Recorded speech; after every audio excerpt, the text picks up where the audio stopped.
जिनके उसी स्वरूप हम लोगों को ये ग्रंथ आदि मिल पाते हैं, जिनसे हम लोग अपने जीवन में भगवत भक्ति के लिए आगे बढ़ते हैं। और मैं आप सभी लोगों का भी हृदय से आभार व्यक्त करता हूँ कि आप सब जो है वो मुझे प्रेरित करते हैं कि मैं भगवत चर्चा करूँ। तो आप सबके चरणों में प्रणाम निवेदित करते हुए प्रार्थना करता हूँ कि मुझे ऐसा आशीर्वाद दें कि मैं जो भी कुछ कहूँ वो शास्त्रोक्त हो, कुछ भी अन्यथा ना निकले।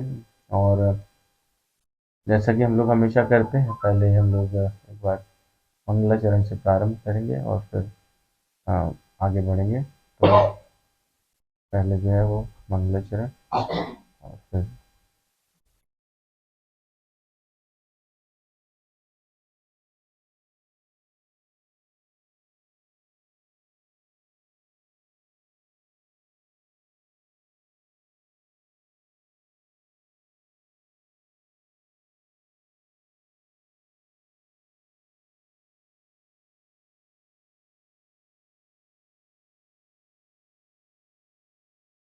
वर्णानामर्थसङ्घानां रसानां छन्दसामपि मङ्गलानां च कर्तारो वन्दे वाणी विनायकौ भवानी शङ्करौ वन्दे श्रद्धा विश्वासरूपिणौ याभ्यां विना न पश्यन्ते सिद्धाः स्वान्तः समीश्वरम् वन्दे बोधमयं नित्यं गुरुं शङ्कररूपिणं यमाश्रितो हि वक्रोऽपि चन्द्रः सर्वत्र वन्दते असीताराम गुणग्राम पुण्यरण्यविहारिणो वन्दे विशुद्ध विज्ञानो कवीश्वर कपीश्वरो उद्भव स्थित संहार कारिणीं क्लेशहारिणीं सर्वश्रेयस्करीं सीतां नतोऽहं राम वल्लभाम् वागर्धाविव सम्पृक्तौ वागर्ध प्रतिपत्तये जगतः पितरौ वन्दे पार्वती परमेश्वरौ कर्पूरगौरं करुणावतारं संसारसारं भुजगेन्द्रहारं सदा वसन्तं हृदयारविन्दे भवं भवानी सहितं नमामि। ॐ अज्ञानतिमिरान्धस्य अज्ञानाञ्जनशलाकया चक्षुरुन्मीलितं येन तस्मै श्रीगुरवे नमः। अश्रीचैतन्यमनोभीष्टं स्थापितं येन भूतले स्वयं रूपा कदा मह्यं ददाति स्वपदान्तिकम् वन्देऽहं श्रीगुरो श्रीयुतपदकमलं श्रीगुरून् वैष्णवांश्च श्रीरूपं साग्रजातम् असहगण रघुनाथान्वितं तं सजीवं साद्वैतं सावधूतं परिजन सहितं कृष्ण चैतन्य देवं श्रीराधा कृष्ण पादान् सहगण ललिता श्री विशाखान्वितांश्च। हे कृष्ण करुणा सिंधु दीन बंधु जगतपते गोपेश गोपिका कांत राधा कांत नमोस्तुते। अतप्त कांचन गौरांगी राधे वृंदावनेश्वरी अवृषभानुसुते देवी प्रणमामि हरिप्रिये।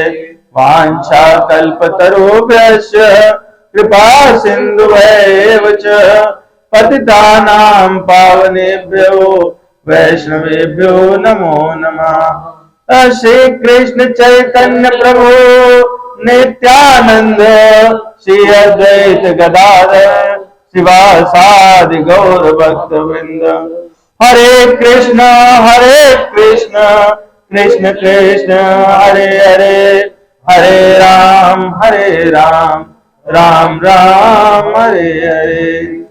शान्ताकारं भुजगशयनं पद्मनाभं सुरेशं विश्वाधारं गगनसदृशं मेघवर्णं शुभांगं लक्ष्मीकान्तं कमलनयनं योगविरध्यानगम्यं वन्दे विष्णुं भवभयहरं सर्वलोकैकनाथम्। यं ब्रह्मा वरुणेन्द्र रुद्रमरुता स्तुवन्वन्ति दिव्यैस्तवैर्वेदैः साङ्गपदक्रमोपनिषदैर्गायन्ति यं सामगाः ध्यानावस्थिततद्गतेन मनसा पश्यन्ति यं योगिनो यशान्तं नाविदुः सुरासुरगणा देवाय तस्मै नमः। गुरुर्ब्रह्मा गुरुर्विष्णु गुरुर्देवो महेश्वरा गुरुर्साक्षात् परब्रह्म तस्मै श्री गुरुवे नमः। ओम वेदाय गुरुदेवाय विद्महे परम गुरुवे धीमहि तन्नो गुरु प्रचोदयात्। ओम परम तत्वाय नारायणाय गुरुभ्यो नमः। ओम गुम गुरुभ्यो नमः। ओम गुरुभ्यो नमः। बोलिए गुरुदेव भगवान की जय। बोलिए वृंदावन बिहारी लाल की जय।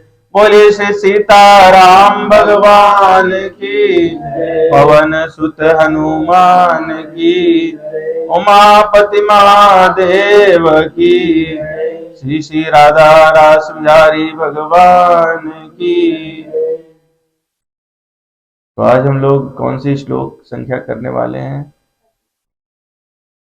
ओके, पिछला श्लोक था जरा मरण मोक्षाय मामाश्रित्य यतन्ति ये ते ब्रह्म तद्विदु कृष्णम अध्यात्मम कर्म चाकिलम। इसके पहले क्या था?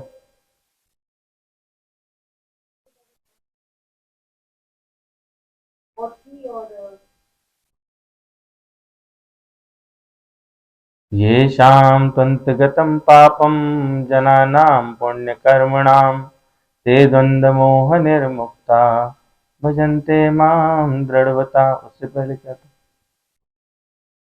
इच्छा द्वेष समुत्थेन द्वन्द्वमोहेन भारत। वहां पे बात हुई थी कि इच्छा और द्वेष से मोहित होकर के लोग दुविधा में फंसे रहते हैं। उसके बाद बात हुई कि जो लोग फंसे रहते तो क्या होता है कि कुछ उनमें से ऐसे होते जो पुण्य कर्म करते हैं। ये शाम तंतगतम पापम जनानाम पुण्य कर्मणाम ते द्वंद्व मोह निर्मुक्ता भजन्ते माम दृढ़वता। बस कुछ लोग होते हैं जो पुण्य कर्म करते हैं, पापों से मुक्त होते हैं और वो द्वंद्व और मोह से फिर मुक्ति पाने लगते हैं और मुझे दृढ़ता पूर्वक मेरा भजन करते हैं। इससे क्या फायदा होता है? जरा मरण मोक्षाय मामाश्रित्य यतन्ति ये ते ब्रह्म तद्विदु कृत्स्नम् अध्यात्मं कर्म चाकिलम्। तो जो जब दृढ़ता से मुझे भजते हैं तो वो जरा मरण से मुक्ति पाने के लिए यत्नशील हो जाते हैं और वे बात जानने लगते हैं कि दिव्य कर्म क्या है। कैसे जानते हैं? मेरी शरण ग्रहण करके जानते हैं। तो उसके लिए पहले ही भगवान ने कह दिया ये शाम त्वन्तगतम पापम जनानाम पुण्य कर्मणाम ते द्वंद्व मोह निर्मुक्ता भजन्ते माम दृढ़वता। क्या करना पड़ेगा? मेरा भजन करना पड़ेगा दृढ़वत होकर के, है ना। तब हमारी स्थिति बनेगी जरा मरण मोक्षाय। जो हमारा जन्म मृत्यु वृद्धावस्था, इससे मुक्ति, है ना। उसके लिए क्या करना पड़ेगा? उसके लिए हमको कृत्स्नम अध्यात्म, पूरे अध्यात्म को और क्या कर्म है, ये दो चीजों को जानना पड़ेगा। और वे लोग कैसे हैं? वे लोग वास्तव में ब्रह्म स्वरूप हो जाते हैं, जो मुझे मेरा आश्रय लेकर के भजन करते हैं। तो पहला श्लोक क्या था, ये चर्चा की थी हमने पिछली बार। हमने चर्चा ये की थी कि पहला श्लोक जो था उसी का उपसंहार भगवान यहाँ कर रहे हैं। तो पहला श्लोक क्या था, मय्यासक्तमनः पार्थ योगं युञ्जन मे मदाश्रया असंशयं समग्रं मां यथा ज्ञास्यसि तत्क्षणो। तो भगवान ने वहाँ पे कहा था कि मेरा, वहाँ पर भी यही बात कही थी, मेरा आश्रय लीजिए, और यहाँ पर भी यही बात कह रहे हैं। वहाँ पर उन्होंने बताया था कि इसको पूरा सुनोगे तब आप मुझे समग्रता से जान पाओगे। तो समग्रता क्या है कि वो लोग जान लेते हैं अध्यात्म क्या है और कर्म क्या है। भगवान अगले श्लोक में बता रहे हैं कि वो समग्र रूप क्या है, जो मैंने पहले श्लोक में तुमसे चर्चा की थी।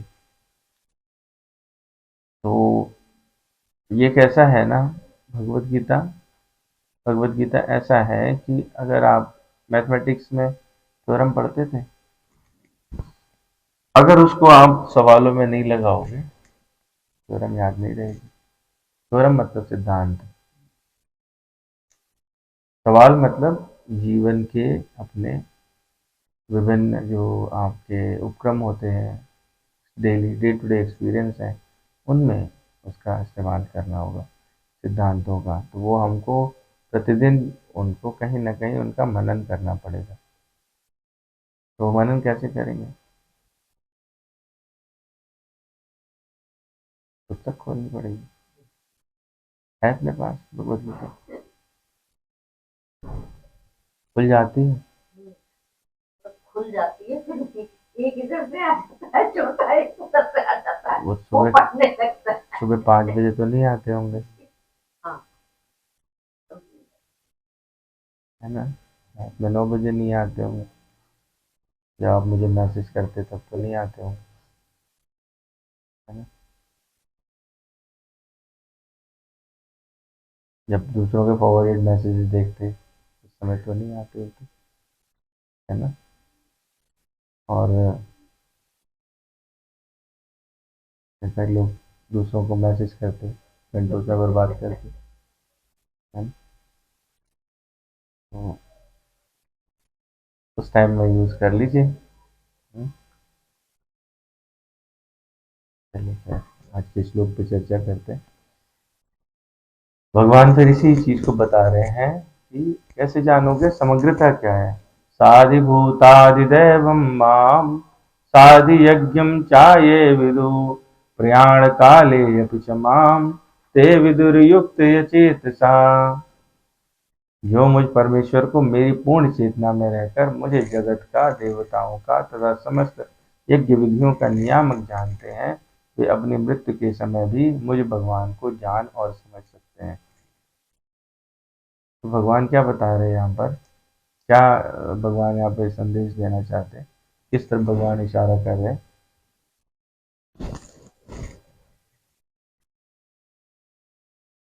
कौन सी इंपॉर्टेंट बात कह रहे हैं भगवान यहाँ।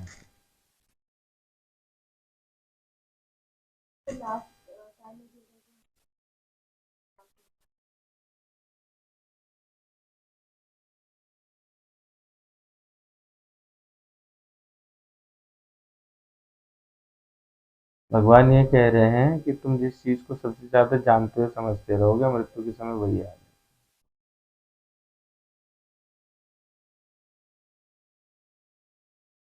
तो जो मुझ परमेश्वर को मेरी पूर्ण चेतना में रह के,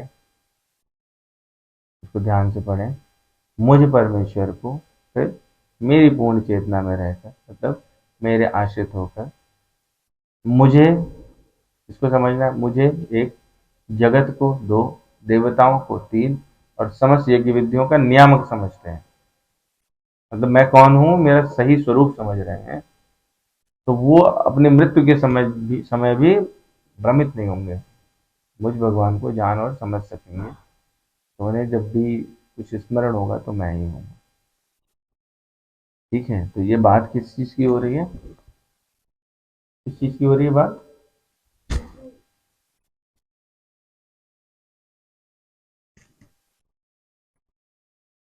कि जाओ मर जाओ, परमेश्वर वो हर समय याद रखते रहेंगे जिंदगी भर, तो मृत्यु के समय भी परमेश्वर जी सामने आएंगे। भगवान नहीं कह रहे याद रखते रहो, वो कह रहे हैं मुझे ये बात समझनी पड़ेगी, जाननी पड़ेगी कि मैं जो है वो हर चीज का नियामक हूँ। जब तक ये बात जान नहीं जाओगे तब तक भ्रम बने रहेंगे।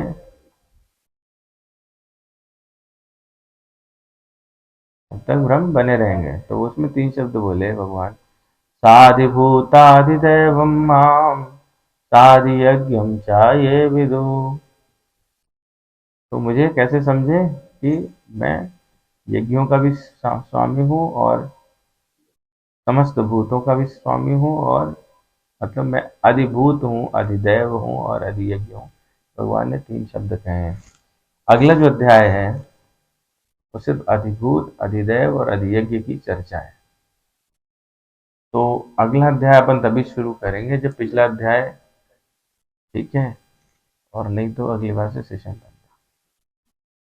मेरे स्वयं के लिए होगा सेशन, ठीक है, क्योंकि मतलब सामने जो है वो समझ नहीं आता रहेगा तो थोड़ा मुझे कहने में मुश्किल आएगी। साधिभूता, ये कठिन श्लोक है, ये इजी नहीं है। और पीछे वाले अगर श्लोकों पर, क्योंकि पिछले चार श्लोक से इसका संबंध है, अपन अगर उनको ध्यान नहीं दे रहे तो फिर समझ नहीं आने वाला।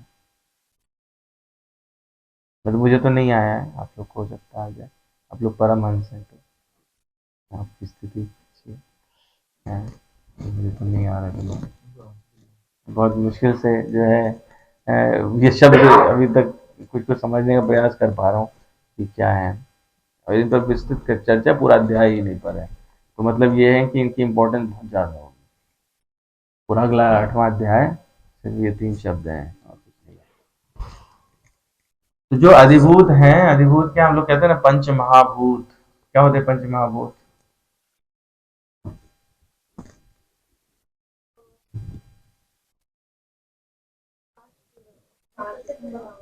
कौन सा श्लोक था ये?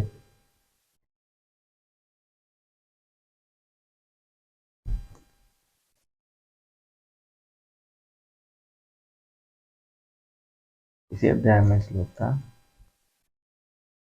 क्या था? चलो श्लोक कैसे सही बताया था।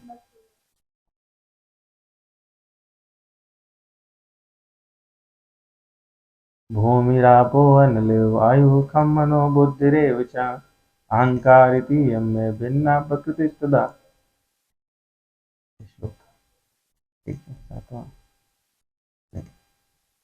पांचवा, पांचवा श्लोक अध्याय में। तो उसमें भगवान ने कहा था 8 चीजें हैं, 5 स्थूल 3 सूक्ष्म, है ना। तो वो जो 5 स्थूल चीजें हैं और उनसे जो 5 और निकलेंगी, वो क्या है, वो नष्ट होने वाली चीजें, क्षण क्षण परिवर्तन आता है उनमें, है ना। तो 5 महाभूत क्या रहते हैं, अभी तो आप लोग कुछ बता रहे थे, बताइए। अरे ये तो हम लोग रोज, जो लोग थोड़ा भी ज्ञान देने की कोशिश करते हैं वो इनकी बात करते ही हैं। हाँ बिल्कुल, है ना। तो ये क्षण क्षण जो है वो जो शरीर बनता है उसको बदलते रहते हैं। तो परिवर्तनशील या विनाशी स्थूल देह समूह प्राणियों को जो वर्तमान में ये रहता है वो उसको ही, उस पदार्थ को अभिभूत कहते हैं। उनका स्वामी कौन है, अभी इसको समझने की कोशिश करेंगे। अधिदैव क्या है, कि जो देवताओं के स्वामी है, अधिकार है, वो किसका है, वो अधिदैव है, जिनका रहता है। और यज्ञ जो होते हैं उनका कौन फल प्रदाता है, उसका अधिकारी कौन है, वो अधियज्ञ है। तो भगवान को कैसे समझना है, अधिभूत क्या है, अधिदैव क्या है, और अधियज्ञ क्या है। जब हम ये समझने लगते हैं तो हमको ये बात समझ में आएगी। जो श्लोक हम लोग, 2 श्लोक हैं जो बहुत फ्रिक्वेंटली हम लोगों ने इसमें, इस अध्याय में जिनकी चर्चा की है, लगभग मुझे लगता है हर एपिसोड में मैंने उनमें से एक श्लोक तो बोला ही बोला है। तो वो श्लोक क्या है, एक 7वें नंबर का है और एक 19वें नंबर का श्लोक। मत्तः परत्रं नान्यत् किंचिदस्ति धनंजय, मैं सर्वम इदं भूतं सूत्रे मणिगणा इव। हैं, कैसा हूँ मैं? जैसे मोतियों में सूत रहता है, अंदर सूत्र रहता है, उसके समान हूँ, है ना। तो मैं दिखता नहीं हूँ, लेकिन मैं सर्वव्यापी हूँ, कोई भी चीज मुझसे ऊपर नहीं है, ऐसा भगवान ने कहा 7वें श्लोक में। फिर आगे वो बताते हैं कि बहुत सारे जन्म लेने के बाद भी बहूनां जन्मनामन्ते ज्ञानवान माम मान ज्ञानवान माम प्रपद्यते वासुदेवा सर्वमिति समात्मा सुदुर्लभा। 19वां श्लोक। तो वहां पर भगवान क्या कहते हैं कि ये बात, ज्ञान क्या है? वासुदेव सर्वमिति, जो इस बात को जान लेता है ऐसा महात्मा दुर्लभ है। उसी को 7वें में पहले बोल चुके हैं। और वो 7वें से पहले उन्होंने 6 में ये बताया, 5 में, कि वो क्या क्या चीजें हैं जिनसे वो मणियां बनी हुई हैं, और फिर मैं सूत्र किस तरह से हूँ, उसको कैसे समझोगे। उस सूत्र को बताने के लिए भगवान ने 18 श्लोक प्रयोग किया, 18 तक, यानी 8वें से लेके और 18 तक। फिर 19 में से दूसरी स्टोरी प्रारंभ होती। फिर उन्होंने बताया कि जन्म जब लेते हो तो इसको कैसे हम इस फंसने से बाहर आ सकते हैं। तो वो सारे ये क्रम चल रहे हैं।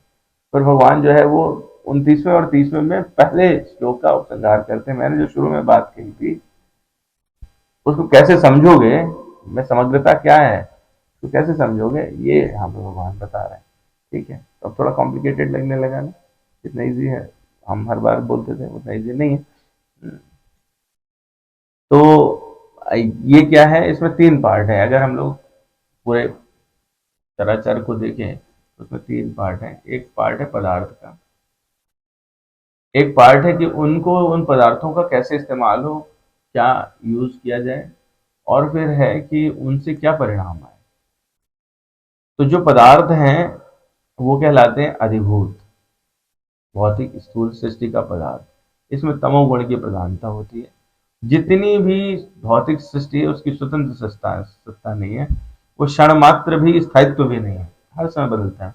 इसीलिए हमारा शरीर हर समय बदल रहा है। तो हमारा शरीर क्या हुआ? अधिभूत, है ना। और इसको जानना, लेकिन जो हमारी इंद्रियां हैं वो किनसे बनी? पंचमहाभूत से। शरीर किससे बना? पंचमहाभूत से। तो किसने बनाया इसको? भगवान ने। तो अधिभूत को जानने का मतलब है भगवान को जानना, उनकी कृति को जानना। ठीक है। फिर आते हैं अधिदैव। अधिदैव का मतलब है कि जो देवता हैं वो लोग कैसे उसका इस्तेमाल करते हैं, वर्षा कैसे होगी, कृषि कैसे होगी, इन सब चीजों का अधिकारी लोग उनको यूज करते हैं ना। तो इन सबको एक सूत्र में बांधने का कार्य किसने किया? ब्रह्मा जी ने। वहां पर क्या है, इस पूरे कार्यक्रम में रजोगुण की प्रधानता, 3 गुण से प्रकृति चलती है, संसार चलता है। ठीक है। इसमें भी श्लोक है, 13वां श्लोक है इसी अध्याय का। ये अध्याय बड़ा इंपॉर्टेंट है, इसलिए इतना लंबा खींच रहा है। ठीक है, 13वां श्लोक है। तो उसमें भगवान ने कहा है कि 3 जो अलग अलग प्रकृतियां हैं उन्हीं से सब चलता है, उसी से मेरी माया सारा कार्य करती है। तो उसमें दूसरा क्या है? रजोगुण हो गई। पहला सत्वगुण, तमोगुण, रजोगुण, और फिर सत्वगुण आएगा। तो वो ब्रह्मा जी का जो स्वरूप है वो क्या है? रजोगुणी स्वरूप है। और इस स्वरूप को जानना कि देवता कैसे कार्य करते हैं, ये कहलाता है अधिदैव। और फिर तीसरा है अधियज्ञ। अधियज्ञ मतलब कि जो सारे यज्ञ हैं उनमें अंतर्यामी रूप से कौन व्याप्त है, किसके हेतु से हो रहे हैं, वो सतोगुणी है। वो क्या है? भगवान विष्णु स्वयं है। इस श्लोक को समझने के लिए हमें थोड़ा पीछे जाना पड़ेगा, 5वें अध्याय में और पिछले श्लोक में, 2 जगह। तो पिछले श्लोक में और दोनों ही मतलब मजेदार बातें हैं कि 29वां श्लोक है, 7वें का 29वां और 5वें का 29वां। तो पिछला श्लोक क्या था, अभी हम लोगों ने चर्चा की।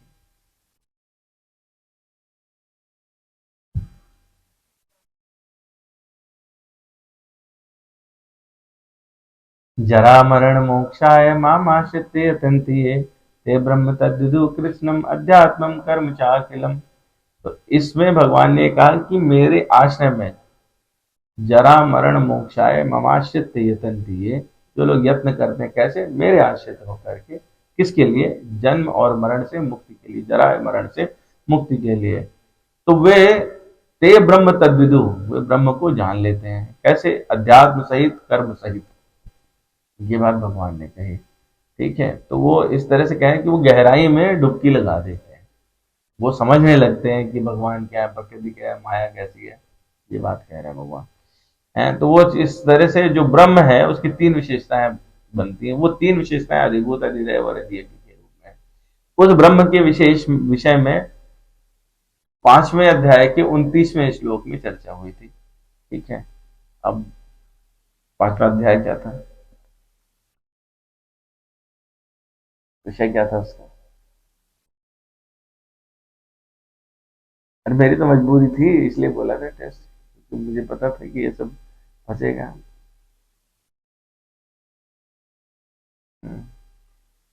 तो 5वें अध्याय में भगवान ने कहा था किसको शांति प्राप्त होगी। भोक्तारम यज्ञ तपसाम सर्वलोक महेश्वरम सुहृदम सर्वभूतानां ज्ञात्वा माम शांति मच्छति। तो मुझे कैसे जाने, यहाँ पर भी जानने की बात हुई, वहां पर भी जानने की बात हुई थी। भगवान ने कहा था मुझे कैसे जाने, मुझे समस्त यज्ञों का, तपस्याओं का परम भोक्ता, भोक्तारम यज्ञ तपसाम, सारे तपस्या और यज्ञ का परम भोक्ता समझे। सर्वलोक महेश्वरम, सभी लोगों का भी महेश्वर जाने। और ये भी जाने सुहृदम सर्वभूतानाम, सभी भूतानाम मतलब अधिभूत प्राणियों के हृदय में सुहृद, ऐसा समझे कि मैं रहता हूं, हितैषी हूं, उनके साथ में रहता हूं, वही व्यक्ति शांति से रह सकता है। तो भगवान ने 5वें अध्याय के 29वें श्लोक में ये बात घोषित कर दी थी। उसी बात को और मॉडिफाई करके उन्होंने सोचा कि अब तो मैंने 5वें बता दिया ना, जो सारे स्टूडेंट हैं वो तो सब ग्रेजुएशन के काबिल हो गए, इंटरमीडिएट पास करके, तो अब आगे समझ ही जाएंगे। तो फिर आगे उन्होंने कहा कि अब आपको टेक्निकल लैंग्वेज बता देते हैं, तो वो अब टेक्निकल लैंग्वेज बता रहे हैं। तो कह रहे हैं कि यहाँ पर इसलिए उन्होंने फिर बोला सारी भूतादिदेवम माम सारी यज्ञम चाहे विदु, विदु मतलब होता जानना। उस वाले श्लोक में कहा था बहुतारम यज्ञ तपसाम सर्वलोक महेश्वरम इदम सर्वभूतानां ज्ञात्वा। तो वहां पर भी बात कही थी जो ऐसा जाने, कैसे जाने, तीन बातें जाने कि मैं समस्त यज्ञों और तपस्याओं का परम भोगता हूँ। किसके लिए किए जाते, कौन उसको भोग कौन करता है, भगवान करते हैं, मैं हूं परम भोक्ता, और समस्त लोकों और देवताओं का परमेश्वर हूं, सर्वलोक महेश्वर। फिर उनका सुहृदम सर्वभूतानाम, सबके हृदय में रहने वाला हूं, कैसे, ये तैसी बनकर। तो तीन चीजें वहां, तीन चीजें यहाँ, वो तीन चीजें यहाँ, मतलब असल में कोरिलेशन में है। तो अधिभूत सहित जानने का मतलब हुआ कि भगवान ने बोल दिया ना वहां पे कि सर्वभूता सुहृदम सर्वभूता नाम, जो भगवान सबके हृदय में रह रहे हैं, तो जिनके हृदय में रह रहे हैं वो सब क्या हो गए, भूत हो गए। उनके स्वामी कौन हो गए, भगवान हो गए। ठीक है, तो इसलिए भगवान, इस तरह से समझना, इस बात को समझ लेना इस प्रकार से कि क्या हो गया, अधिभूत सहित जान लेना है। अब इस पर हम लोग काफी चर्चा करेंगे, अगले अध्याय में पूरी चर्चा करेंगे, अगर जो है वो पिछला अध्याय है ना। तो अधिभूत सही जान लेने का मतलब हुआ कि ये बात समझ लेना कि भगवान ही सबके सुहृद हैं और सबके हृदय में स्थित हैं। तो आप ये बात समझ जाते हैं कि कैसे हैं, यही बात अधिभूत सहित समझने की है, यही भूत है, यही बात समझना है। अब इसमें आप कह सकते हो, एक प्रश्न आ सकता है, आया नहीं आया, तो क्या भूत भूत बात करें तो फिर प्रेत की बात करेंगे आप कुछ समझ नहीं आ रहा है। भगवान सबके हृदय में स्थित है, सभी प्राणियों के, तो दुष्टों के भी होंगे, तो राक्षसों के भी होंगे, है ना। तो वो लोग बेवकूफ़ी की पागलों वाली हरकतें क्यों करते हैं, दूसरों के लिए फालतू बातें क्यों कहते हैं, है ना, सारे अच्छे ही क्यों नहीं बन जाते। शक्ति नहीं दी है तो मनुष्य ने दी है। अरे तो भगवान तो है हृदय में, तो ऐसा क्यों हो रहा है? नहीं होना चाहिए था।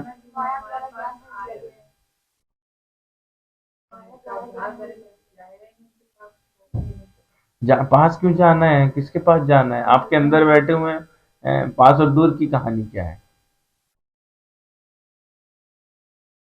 आप ही के हृदय में तो हैं, तो उनसे दूर कैसे जाओगे? कैसे जाओगे बताओ? भले हम यहाँ आ गए, अपना शरीर छोड़ा है उधर नीचे घर में, हैं? कैसे जाओगे दूर? और मान लो वो दोनों के अंदर हैं, तो वो एक व्यक्ति गलत कार्य कर रहा है, एक व्यक्ति सही कार्य कर रहा है, तो उसके सुहृद कैसे हुए? सुहृदम सर्वभूतानाम, है ना? तो उसके सुहृद तो नहीं हुए। अगर सुहृद होते तो उसको गलत काम नहीं करने देते, है ना? ऐसे सवाल आते हैं ना, लोग बहस करते हैं भगवान जैसी चीज होती तो ऐसा क्यों होता? ठीक, अपने मन में नहीं आता। अपन लोग तो परमहंस लोग हैं, सबसे ऊपर हो गए, बोले ये सवाल तो बेकार है, नीचे के लोग सोचते हैं। तो थोड़ा तो दुष्टों को सुधारने के लिए, उद्दंड पुत्र को सुधारने के लिए दंड दिए जाते हैं। भगवान जब वो नहीं मार्ग पे, सन्मार्ग पे नहीं चलता, तो उससे वो गलत काम करता है और उस दंड का भोगी बनता है। ठीक है, तो ऐसे नहीं सुधरोगे तो वैसे सुधरोगे। अब भगवान, मतलब क्वेश्चन ये था ना कि सुहित कैसे हुए? तो हितैषी तो क्या है ना कि आप ठीक से रहो तो अवॉइड करके आपको सही रास्ते पे चलने देगा, नहीं ठीक से रहोगे तो आपको दंड मिलेगा। तो उनकी जो प्रकृति है, जो तीन गुणों वाली प्रकृति है, जिसको आप कहते हैं बार माया, है ना, तो वो उनको उसके अनुरूप दंड देती है। तो हितैषी इसलिए हुए कि भाई दंड मिलेगा तब तो सुधरोगे, और नहीं मिलेगा तो फिर बाद में किसी प्रकार से भगवान के सन्मुख हो जाए, भगवान की तरफ आपका मन आकर्षित हो जाए, आप उन्मुख हो जाओ, तो वो अपने आप ही सारे पुण्य कर्म करने लगता है। तो ये वाला प्रश्न आना चाहिए था। अब है कि इसमें पापी व्यक्ति किसी वक्त मान लो एकदम पलट जाए, तो भगवान चूंकि उसके हृदय में ही तो बैठे हुए हैं। होता है ना, पापियों का हृदय परिवर्तन हो गया, है ना? अंगुलीमाल की कहानी पढ़ी होगी सबने, है ना? वाल्मीकि जी के विषय में कोई जानता है? अरे ऐसी बातें मत करिए, पहले पढ़ लीजिए। हाँ वाल्मीकि जी जो है वो, हाँ, ऐसा साधारण व्यक्तित्व नहीं है, बड़ी मतलब गंभीर चर्चा है वाल्मीकि जी पे चर्चा करना। चक्कर वही है कि समाज में ऐसी बहुत सारी भ्रांतियां वो लोगों ने जानबूझ के फैलाई, और हम चूंकि परम ज्ञानी है पहले से ही, तो हम किसी भी चीज को पढ़ने की या उसको वेरीफाई करने की सोचते नहीं है। हम लोग क्या, तो व्हाट्सएप इंडस्ट्री पहले से चल रही थी, ये तो फेसबुक वाले बाद में लेके आए। हमारे यहाँ तो व्हाट्सएप इंडस्ट्री पहले से चल रही थी। क्या बोले वो, बस उन्होंने बताया तो हमने बता दिया। सुनती हो, फलाने की चाची ने कही थी ये बात, इसलिए सत्य हो गई, है ना? तो ऐसा वाला वो चल रहा था, हमने कभी उसको क्रॉस वेरीफाई नहीं किया। परंतु ठीक है, फिर भी एक हद तक ये वाली बात कही है कि वो उन्होंने अपना उसी जन्म में सारा जो कर्म मार्ग था वो बदला था। तो वो बदला, तो उस समय तो वो कुछ इसी मार्ग पे चल रहे थे, खराब ही था। ऐसे ही अंगुलीमाल के विषय में पढ़ी है कहानी? नहीं पढ़ी है? हाँ बिल्कुल, नाम ही इसलिए था, बिल्कुल इसलिए इसका नाम ही था अंगुलीमाल, नाम ही इसलिए था। महात्मा बुद्ध के विषय में स्टोरी आती है ना? तो महात्मा बुद्ध जो है वो जा रहे होते हैं और अंगुलीमाल उन्हें जंगल में रास्ते में मिल जाता है। तो जोर से, मतलब मेरे मुझे तो पिक्चर यही है जो हमारी क्लास 5 की बुक में था। है तो ओ, पीछे से अंगुलीमाल चिल्लाता है ठहर जा। तो उसमें अगला सेंटेंस लिखा हुआ था कि महात्मा बुद्ध ने कहा मैं तो ठहर गया, तू कब ठहरेगा? तू मुझे जानता नहीं है, मैं तो तुझे जान गया, तू कब जानेगा? ठीक है। और फिर जब उनसे वार्तालाप होती है तो वो सरेंडर कर देता है, और उसके गले में उंगलियों की माला, जिससे भी मिलता था वो उसकी हत्या करके उसकी उंगली काट लेता था और गले में बांध लेता था, इसलिए उसका नाम अंगुली माल था। तो ऐसे लोग भी परिवर्तित हो जाते हैं, किसी न किसी माध्यम से परिवर्तित हो जाते हैं, है ना? तो भगवान ने ये बात खुद ही कही है। सुंदरकांड सब लोग पढ़ते हैं ना, पढ़ते हैं, चलिए बहुत बढ़िया बात है। तो सुंदरकांड पढ़ते हैं तो उसको सोचते भी हैं कि उसमें भगवान कुछ कह रहे हैं तो उसका कुछ मतलब है, क्या मतलब है। भगवान ने कहा है खुद ही ना सुंदरकांड में, सुनहु सखा निज कहाऊ सुभाऊ जान भुसुंड सांभु गिर जाओ। बड़े बड़े लोग ये बात जानते हैं, क्या जानते हैं, जो नर होय चराचर द्रोही आवे सबया शरण ताकि मोही तज मद मोह कपट छल नाना करऊं सद्य ते ही साधु समाना। कैसे, तुरंत, सद्य मतलब क्षण से भी कम, एक क्षण से भी कम, सद्य का मतलब तुरंत है। तो जैसे ही बस उसको क्या करना है, मद मोह कपट छल ये छोड़ देना है। दूसरी शब्द भगवान ने रखी, आवे सभया शरण ताकि मोही।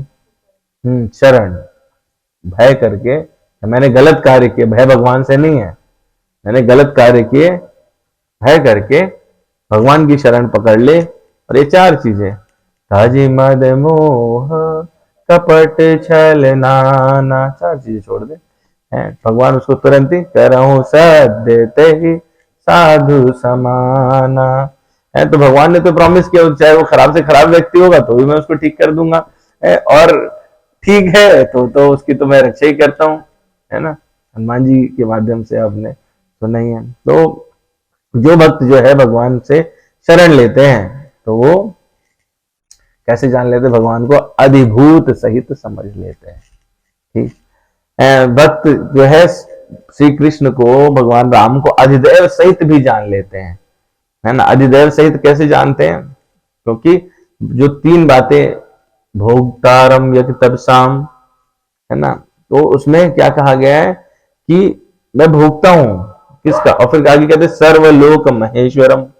अधिदेव का मतलब जो देवताओं का अधिपति है, देवता भी जिसके द्वारा संचालित हो रहे हैं, देवताओं का भी देवता है, तो वो भगवान है ना, भगवान उनके भी देवता हैं। तो वो इस बात को जो उसी तरह समझे तो ये कैसे कहलाएगा, वो अधिदेव सहित जान लेता है। और तीसरा भगवान ने ये बात खुद ही उसी श्लोक में कही, क्या कही, सुदम सर्वभूतानां ज्ञात्वा माम शांति मच्यति भोगतारम यज्ञ तपसाम।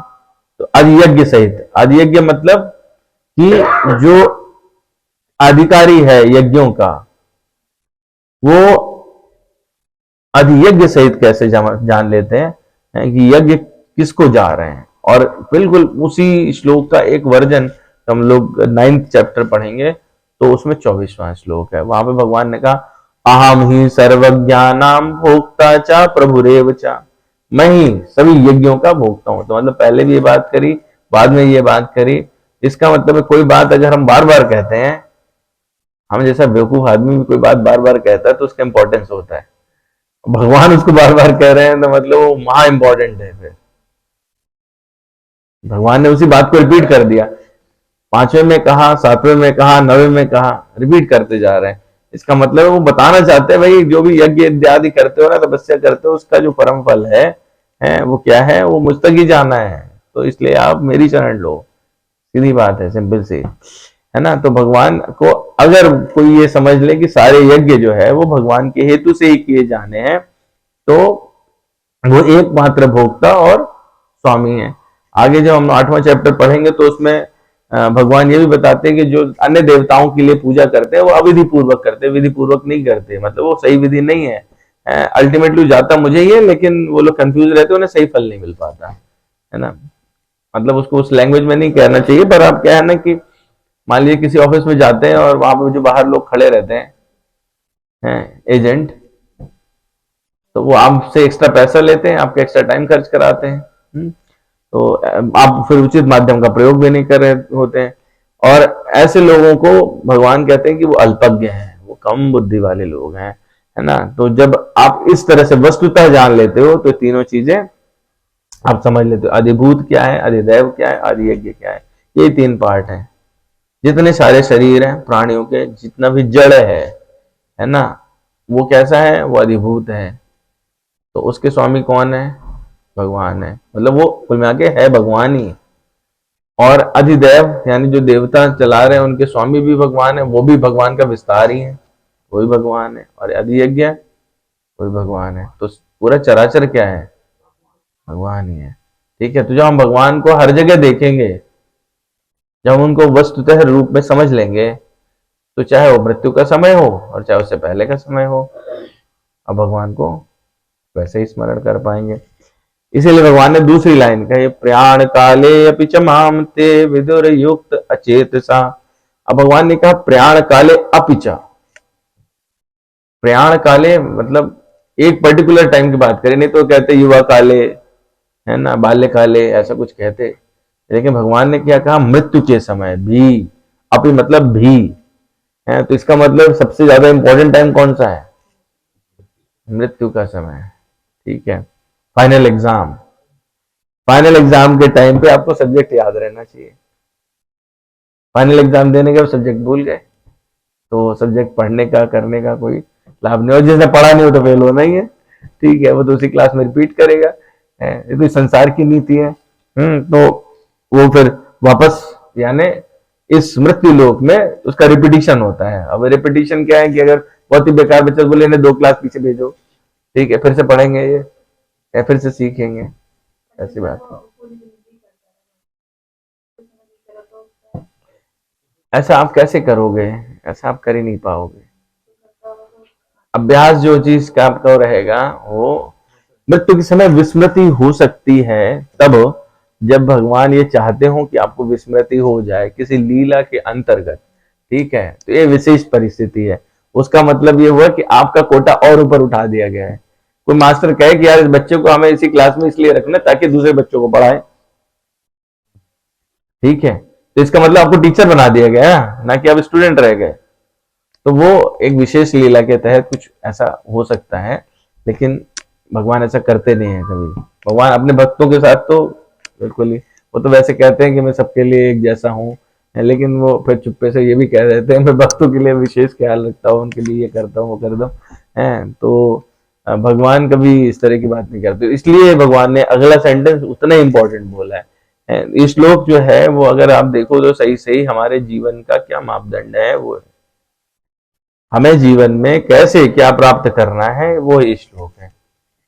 हमको इस कैसे समझना है पूरे संसार को, अपना जीवन कैसे चलाना है, वो यही है।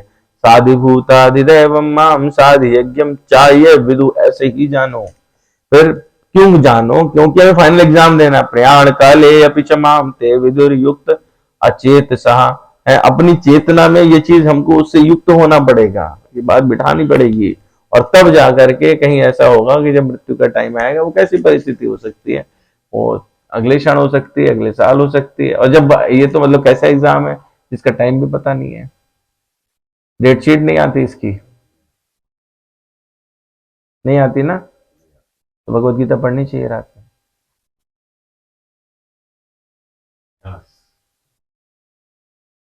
ठीक है, पढ़नी चाहिए। मैं आपको बताता हूँ, ये बहुत अभी चर्चा अच्छी सुनी मैंने। कुछ नहीं, कुछ नहीं पता, कुछ नहीं पता। लेकिन जो लोग भक्ति में होते हैं उनकी गति कैसी होती है। बहुत रिसेंटली अभी मुझे किसी ने आकर के ये घटना सुनाई, बड़ा आह्लाद हुआ और लगा कि ऐसा हो सकता है क्या। एक सज्जन थे, वो मेरे पास ओपीडी में आए, 2 दिन पहले की बात है। और उन्होंने मुझे बताया कि मैं 3-4 महीने से इसलिए नहीं आ सका क्योंकि मेरे पिताजी जो है उनका देहावसान हो गया। तो मैंने दुख प्रकट किया, मैंने कहा बड़ी दुख की बात है। तो नहीं सर कोई ऐसी बात नहीं, 84 साल के थे वो, 85वां वर्ष चल रहा था, है। और उनका जो देह छूटी वो बरसाने में छूटी। ठीक है, अभी वाह मत करिए, अभी तो कथा शुरू हुई है। ठीक है, तो मैंने प्रणाम किया, मैंने कहा कि तो इसमें विलक्षण गति है। बोले क्या हुआ कि उनके गुरुदेव रहते हैं बरसाने में, प्रेम सरोवर के पास में, जो उनके पिताजी के गुरुदेव थे। तो वो जाते थे, उन्होंने वहीं कहीं गोवर्धन बरसाने में ही कुछ प्रॉपर्टी भी ले ली थी, गुरु जी की सेवा करते थे, रहते थे। तो वो सब लोग गए थे, हफ्ते भर रह के सेवा करके और आनंद लेके वो वापस आ रहे थे। जब वापस आने लगे तो बोले कि मैं जरा 15 मिनट गुरु जी से फिर से मिल लेता हूँ। ठीक है, और बिल्कुल स्वस्थ, उसके एक दिन पहले परिक्रमा कर चुके थे वो। तो गए गुरु जी से मिलने। तो ये लोग जानते थे पारिवारिक लोग कि पिताजी जब भी जाते हैं तो वहीं टिक जाते हैं, वो थोड़ी देर 15 मिनट कह के जा रहे, 15 मिनट होगा नहीं। तो सारे लोग गाड़ी से उतरे और गुरु जी के पास वापस पहुंचे। वहां पहुंचे तो वो चरण सेवा करने लगे। बोले कि गुरु जी मेरा परिवार में कोई आकर्षण नहीं रहा, वो मुझे नहीं है कुछ इन लोगों के साथ लेना देना। ठीक है, अब मेरा मन नहीं करता है छोड़ के जाने का आपके चरण में। तो बोले कि अच्छा ठीक है, तो तुम बरसाने ही रह जाओ। गुरु जी ने कहा। वो गदगद हो गए, उन्होंने चरण पकड़ लिए और उस पर सिर रखा, चले गए। ठीक है, तो बात ये है, नहीं तो ये कैसे हुआ? देव शक्ति नहीं, अभ्यास से देव शक्ति। ऐसे फालतू बातें नहीं करनी चाहिए। उनको आभास नहीं हुआ कुछ भी, आभास किसी को नहीं होता है ना। ये तब बनती है आपके लिए सारी युक्तियां जब आप उसके लिए पहले से अपने आप तैयारी करते रहते हैं। ठीक है, अगर वो नहीं जाते बरसाने कभी, ठीक है, मतलब आपने आज नहीं तो पिछले जन्म में तैयारी की थी, नहीं तो उसके पहले की थी, वो तैयारी तो कभी ना कभी की थी। भगवान कृपा कर देते हैं, लेकिन हम बिल्कुल भी प्रयास ना करें और भगवान कृपा करते रहे, ये तो मतलब ठीक है। तो स्वयं का प्रयास की आवश्यकता है। मैं तो मतलब क्या बताऊं, कुछ कहने के लिए शब्द नहीं थे। फिर उन्होंने कहा कि मैंने वैसा संस्कार, अंतिम संस्कार तो अपने जीवन में कभी देखा नहीं किसी का। उसके बाद फिर क्योंकि आश्रम में हुआ तो फिर गुरु जो थे उन्होंने वो सारा कराया उनका। जिस विधि से हुआ वो विधियां भी नहीं देखी थी कभी, हैं वो।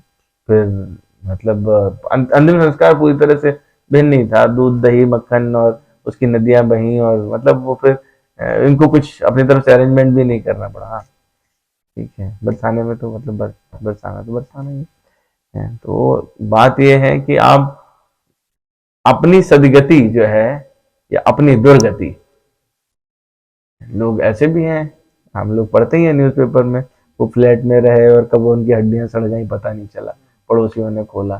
ठीक है, तो बात ये नहीं है कि आपको अपनी हड्डियों को बचाने के लिए कुछ करना है, पर आपकी जो गति है वो गुरु चरणों में होती है, या फिर बंद फ्लैट में या किसी नाले में, कि आपको मैंने देखा था कि चारपाई पे लेटे हुए थे, हाँ चारपाई के साथ उसने ले लिया, हो ही रहा था, रोक कर रखा उसने, घुमाया उसने ढाल दिया, हो ही रहा था। मतलब हम लोग तो यहाँ पे करीब थे, हो ही रहा था सब। ठीक है, तो इसलिए है कि भैया, इसीलिए भगवान यहाँ पे क्वेश्चन दे रहे हैं लास्ट श्लोक में, प्रयाण काले अपचमाम, उस समय भी है। आप ऐसे कभी यदा कदा मान लो बाई चांस याद कर लो, ठीक है, वैसे तो हम याद करते नहीं है। कभी मन में इस तरह से प्रेमवश भगवान का नाम एक बार भी आया हो तो समझ लिया आपका कल्याण हो चुका है। और अगर आपके मन में आया है तो आप सब परमहंस हैं।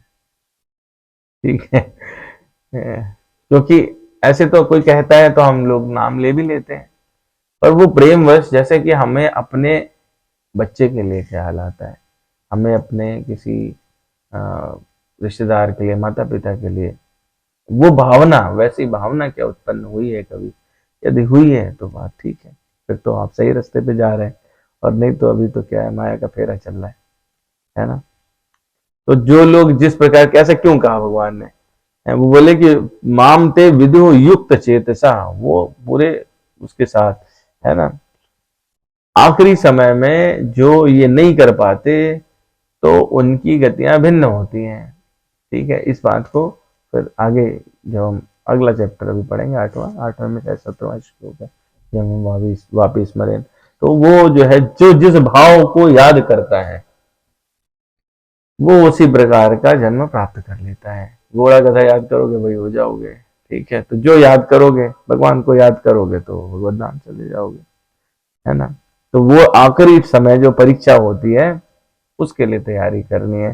बड़ी विस्तृत चर्चाएं, उन चर्चाओं को नहीं करूंगा, कोई मतलब नहीं, मतलब ऐसा बताया जाता है कि ये लोक है वो लोक है, अगले अध्याय में भी पढ़ेंगे, बहुत सारे उनकी बात है। हाँ बिल्कुल। तो आवश्यकता क्या है? आवश्यकता यह है कि हमको जो है भगवान से निष्काम भक्त बनना चाहिए। हमारी भक्ति प्रेम लक्षणा भक्ति होनी चाहिए, उसमें प्रेम की प्रधानता हो। इस तरह से आसक्ति हो गई ना, लोग जो है मतलब अपने बेटे में आसक्ति है, किसी को धन में आसक्ति रहती है ना। बहुत बार ऐसी कथाएं सुनते हैं, मैंने शायद अभी पिछली बार चर्चा की या नहीं की, मेरे जो सीनियर है वो ये बात चर्चा बहुत करते हैं कि एक भागवत पुराण की कथा चल रही थी और उसमें एक माता जी रोज आके कथा सुनती, 7 दिन का सप्ताह चलता है ना। तो वो रोज रोती थी बहुत, और गुरुजी इतना तन्मय होकर सुनाते थे। पहले दिन से जब उन्होंने शुरू किया तो बिल्कुल आई हाथ जोड़ के बैठ गए, ओम नमो भगवते वासुदेवाय, ओम नमो भगवते वासुदेवाय, ओम नमो भगवते वासुदेवाय। उनकी आंखें भर आए। जब जन्माद्य से तो अन्वयात इतरताशार्थे विज्ञा स्वराट, जब मंत्र पढ़ना शुरू हुए तो मार टपाटप रोना शुरू। तो 7 दिन चला, जितना वो सुनाते उतना वो रोती। उनसे रहा नहीं गया, जब समापन होने लगा तो उन्होंने माता जी को बुलाया कि इनको, जो लोग थे सहचर, उनसे बोला कि इन्हें बुला दीजिए। बोले माता जी आप तो विलक्षण हैं और आपको तो बारंबार प्रणाम है, और मैं धन्य हो गया कि आप जैसे भक्त जो है सुनते हैं। क्या आपको क्या प्रिय लगा कि आप 7 के 7 दिन रो रहे थे? तो माता जी बोले प्रिय वो क्या होता है? बोले आपको कुछ तो अच्छा लगा होगा कथा में, तभी तो आप निरंतर अश्रुधारा बह रही थी। बोले हाँ अच्छा तो लगा, हमें बहुत अच्छा लगा। बोले क्या? आपकी दाढ़ी जब ये हिलती थी तो मुझे मेरे बड़े हुए बकरे की याद आ जाती थी कि मेरा बकरा भी ऐसे दाढ़ी हिलाता था, और मुझे जब उसकी याद आती थी तो मैं बहुत रोती थी। ठीक है। तो जो कथा है उसके परिणाम ऐसे भी हो सकते हैं। ठीक है। तो आपको क्या है कि किस प्रकार का परिणाम चाहिए, किस प्रकार की भक्ति करनी है, वो अपने को थोड़ा ध्यान रखना पड़ेगा। निष्काम भक्ति, प्रेम लक्षणा भक्ति करेंगे तो जैसा आपको जिससे भी प्रेम रहता है वो उससे आसक्ति बन जाती है। भगवान से प्रेम करेंगे तो भगवान से ही आसक्ति रहेगी, भगवान से आसक्ति रहेगी तो वही याद आएंगे निरंतर, है ना। और जब वो याद आएंगे तो फिर भगवान कुछ ना कुछ व्यवस्था करते हैं, स्वयं आए या अपने जैसे जो है वो अपने लोक से दूत भेजें और विष्णु दूत आके आपको ले जाए, वो आप मतलब गति। लेकिन इसीलिए गोस्वामी जी लिखते हैं, तन पुलक निर्झर प्रेम पुरन नयन मुख पंकज दिए, मन ज्ञान गुण गोतीत प्रभु में दीख जप तप का किए, जप जोग धर्म समूह ते नर भगति अनुपम पावई, रघुबीर चरित पुनित निस दिन दास तुलसी गावई। सिर्फ इस आशा में कलिमल समन दमन मन राम सुजस सुख मूल, सादर सुनहि जे जिन पर तिन पर राम रहई अनुकूल। कथा को जो कैसे सुनता है? आदर सहित, सुनने की बात है। ठीक है। लेकिन जो लोग श्रवण करते हैं वो कभी भूलते नहीं। तो श्रवण का जो लक्षण है वो है कि उसको आपको हृदय तक ले जाना है। कठिन काल मल कोस धर्म, न ज्ञान न जोग जपो, परिहर सकल भरोस, राम भजहि ते चतुर नर। कौन चतुर है? जो राम भजे उसको है। ये नहीं कि धर्म ज्ञान योग तब ये सब आए, उसको नहीं लेना देना, सिर्फ भगवान राम के आश्रित रहता है तो वो उस परम गति को प्राप्त कर सकता है। तो छोटी सी हमने यहाँ पर एक स्तुति रखी थी, सोचा था कि आप लोगों से चर्चा करेंगे, तो अब इसको हम पढ़ लेते हैं, चर्चा नहीं करेंगे। ये स्तुति है जब भगवान राम अरण्य कांड में शरभंग ऋषि के आश्रम से आगे बढ़ते हैं और सुतीक्ष्ण मुनि को ये वहां पहुंचते हैं, तो सुतीक्ष्ण मुनि को वो पता चलता है कि भगवान आ रहे हैं और उनकी छवि उनके हृदय में प्रकाशित हो जाती है। तो सुतीक्ष्ण मुनि जो है वो नाचने लगते हैं और भगवान राम पेड़ की ओट लेकर के और देखते हैं, भगवान आनंद लेते हैं ना, भक्त देखो कैसे कर रहे हैं। ठीक है, जैसे कि एक पिता अपने बच्चों के कृत्यों को देख करके प्रसन्न होता है, तो भगवान आनंद लेते हैं। तो क्या करे, तो वो अपना नाच रहे हैं, कूद रहे हैं, फिर भगवान उनके हृदय से वो हटा देते तो व्याकुल हो जाते हैं, फिर वो सामने प्रकट होते, बोले अरे मैं तो यही तो देखा था, ये तो सामने है, तो क्या कहूं क्या नहीं कहूं, मैं कैसे आपकी स्तुति करूं, मैं क्या करूं, ये सुतीक्ष्ण मुनि कह रहे हैं। तो वही चौपाइयां हैं। कहे मुनि प्रभु सुन बिनती मोरी, अस्तुति करो कवन विधि तोरी, महिमा अमित मोर मति थोरी, रवि सन मुख द्योत अंजूरी, श्याम ताम रस दाम शरीरम, जटा मुकुट पर धन मुनि चीरम, पाणि चाप सर कट तूणीरम, नौमि निरंतर श्री रघुवीरम। भगवान के स्वरूप का वर्णन कर रहे हैं, कैसे आप श्याम वर्ण के हैं, आपके शरीर पर कैसे ये आपकी मालाएं वो शोभायमान है, जटाओं का मुकुट है, मुकुट जो है वो मतलब भगवान वहां मुकुट तो पहने नहीं, पर जटाएं जो है उनके मुकुट के समान दिख रहे हैं, तो जटाओं का मुकुट है। तो आगे कहते हैं कि कैसे आपने ये अपना धनुष ले रखा है, तूणीर कैसे बांधा है, मैं आपको निरंतर नमस्कार करता हूँ। मोह विपिन गण दहन कृशानु, संत सरोरु कानन भानु, निश्चर कर बरूथ मृग राजा, त्रातु सदानो भव खग बाजा। कैसा है, जैसा ये बहुत ही सुंदर वो है श्लोक, एक्चुअली मुझे बहुत आनंद आता है इसको जब भी याद करता हूँ, तो इस पे बहुत विस्तृत चर्चा हो सकती है, कि आपका जो स्वरूप है वो कैसा है, वो संत रूपी कमलों के वन को प्रफुल्लित करने के लिए सूर्य के समान है, और राक्षस रूप जो है वो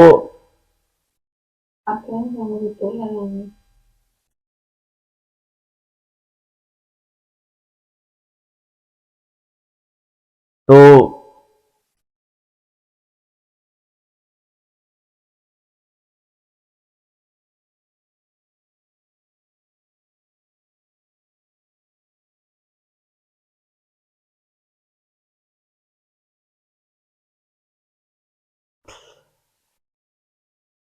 कैसा है भगवान का रूप, हाथियों के समूह को पछाड़ने के लिए एक सिंह जो है, चाहे कितना बड़ा हाथी का समूह है, उनको पीछे धकेल देता है, और बाज अगर आ जाए तो क्या होगा, छोटे छोटे पक्षी वहां से भाग जाएंगे, है ना। तो इस तरह की बात भगवान कह रहे, क्यों कही, इसमें बड़ा गंभीर वो है।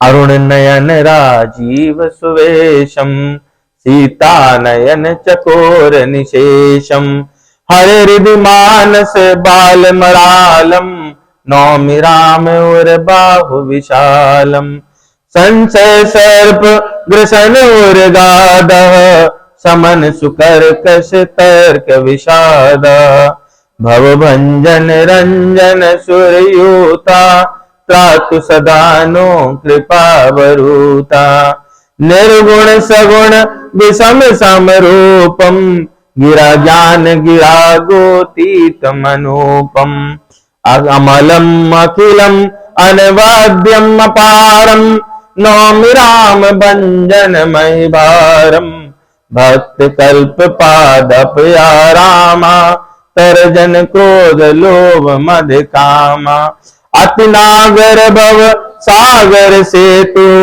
त्रातु सदा दिन कर कुल केतु।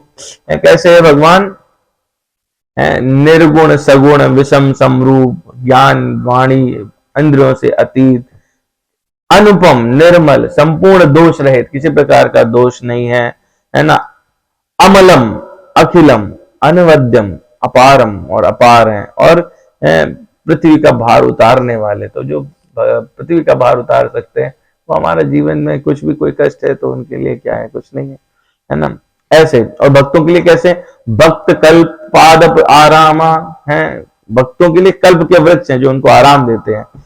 तरजन क्रोधम लोभ मद कामा, और जब वो आते हैं हृदय में प्रकाशित हो, कोई उनका आश्रय ले ले हैं तो भगवान ने, हमने चर्चा की थी ना सुंदरकांड में, कहा कि जो इनको त्याग दे, है ना, तो इनको त्यागोगे कैसे, अपने तो बस की बात ही नहीं है।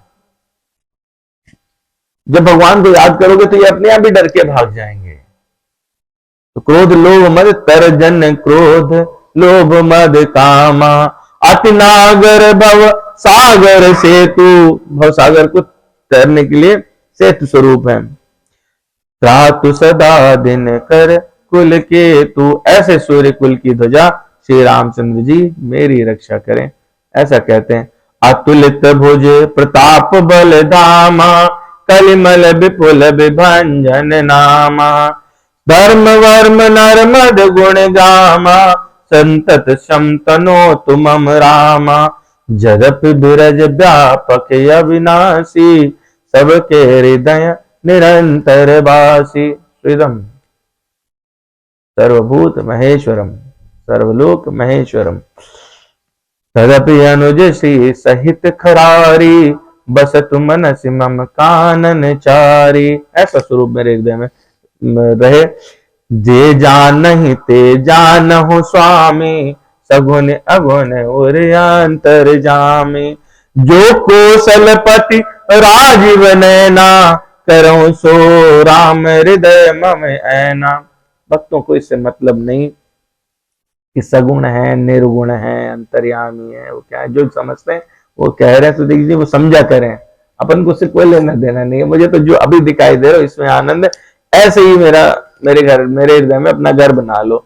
असे अभिमान जाय जन भोरे, मैं सेवक रघुपति पति मोरे, सुन मुनि बचन राम मन भाए, बहुरी हरसि मुनि बर उर लाए। इस तरह से स्तुति की है और अपने हृदय में परम प्रसन्न जान मुनि मोही, जो बर मांगो देव सो तोई, मुन कह मैं बर कबहु न जाचा, समझ न परय झूठ का साचा।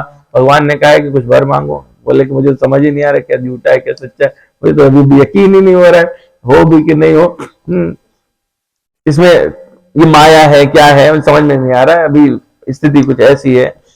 तुम्हें नीक लागे रघुराई, सो मोहि देहु दास सुखदाई, जो तो आपको ठीक लगे। अविरल भगति बिरति बेज्ञाना, हो सकल गुण ज्ञान निधाना। जो इस पूरी उसको लाने का तात्पर्य था वो यही एक लाइन है, साधिभूतम साधिभूतादिदैवम माम साधि यज्ञम चा ये विदु। कैसे होगा, ऐसे होगा। अविरल भगति बिरति बेज्ञाना, हो सकल गुण ज्ञान निधाना। भगवान ने खुद ही कह दिया, रामचंद्र जी कहते तुम प्रगाढ़ भक्ति वैराग्य विज्ञान और समस्त गुणों तथा ज्ञान के निदान हो जाओ, तुम्हें सब पता हो जाए। तो जब भगवान की शरणागति लेते हैं तो भगवान कहते तुम्हें सब पता हो जाएगा, ठीक है। तो उसे कुछ जानने की ऐसे जरूरत नहीं पड़ती, अपने से प्रयास नहीं करना पड़ता। प्रभु जो दीन सो भरु मैं पावा, तो कह रहे आपने जो दिया वो मैंने पा लिया, अब सो देव मोहि जो बावा। ठीक है, इसके आगे कथा बड़ी सुंदर है पर अपन उसमें चर्चा नहीं करेंगे। अनुज जान की सहित प्रभु चाप बान धर राम, मम ही गगन इंदु इव बसों सदा निह काम। ये हम लोगों के लिए, ये हमारी तरफ से प्रार्थना होनी चाहिए। और जब आप रोज ऐसे प्रार्थना करोगे, अनुज सहित जानकी सहित प्रभु चाप बान धर राम, मम ही गगन इंदु इव बसों सदा निह काम। छोटे भाई लक्ष्मण सहित ये भगवान राम सीता जी के साथ धनुष बाणधारी आप निष्काम यानी स्थिर होकर के मेरे हृदय में चंद्रमा की भांति सदा निवास करें। ऐसी हम प्रार्थना करेंगे तो भगवान कहेंगे एवं मस्तु कर राम रमा निवासा, हरसि चले कुंभज ऋषि पासा। हैं। जब आप प्रार्थना करोगे तो भगवान उसको मस्त कर देते हैं, है ना। तो अपन को जो है वो इस प्रकार से अध्यात्म, अधिभूत, अधियज्ञ, अधियज्ञ, अधिदेव, कर्म और ब्रह्म, ये 6 चीजें पूरा भगवान को जानने के लिए ये प्रकाशित हो जाती है, पता चल जाती है। तो ये कब पता चलेंगे हमको, कब पता चलेंगी? जो हम लोग पहले पहले पढ़ेंगे, पहले पढ़ेंगे और तब हम लोग अगले अध्याय में जाएंगे, और अगले अध्याय में ही इनकी चर्चा है। तो पहला श्लोक है जिसमें अर्जुन ने प्रश्न पूछा कि ये सब क्या है, और फिर उसके उत्तर पूरे भगवान ने दिए। 6 चीजों के विषय में 7 प्रश्न किए अर्जुन ने, और उनके फिर भगवान उत्तर देते हैं। तो इस प्रकार से ये चैप्टर का आज समापन है ना। और इसमें कुछ चीजें जो आपने सीख ली, पता नहीं सीखी। सुनना सरल है पर कठिन भी, क्योंकि सुनने और श्रवण में अंतर है ना। श्रवण हम करते नहीं, सुन डालते हैं, सुने और उसको डाल दिया, तो वो हमारे हृदय में कभी जाता नहीं, है ना। और दृष्टिकोण का महत्व तो बहुत है। दृष्टिकोण आपका यदि वैसा रहेगा तो आप देखोगे कि सब संसार है, इसमें भगवान कहीं दिखाई नहीं देंगे। लेकिन अगर जैसा अपन ने चर्चा की 7वें श्लोक में, उसके हिसाब से देखेंगे तो सब जगह भगवान ही भगवान दिखाई पड़ेंगे।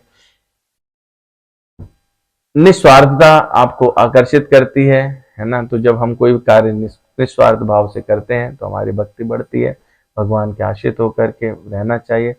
शरणागति ही उस चीज की कड़ी है।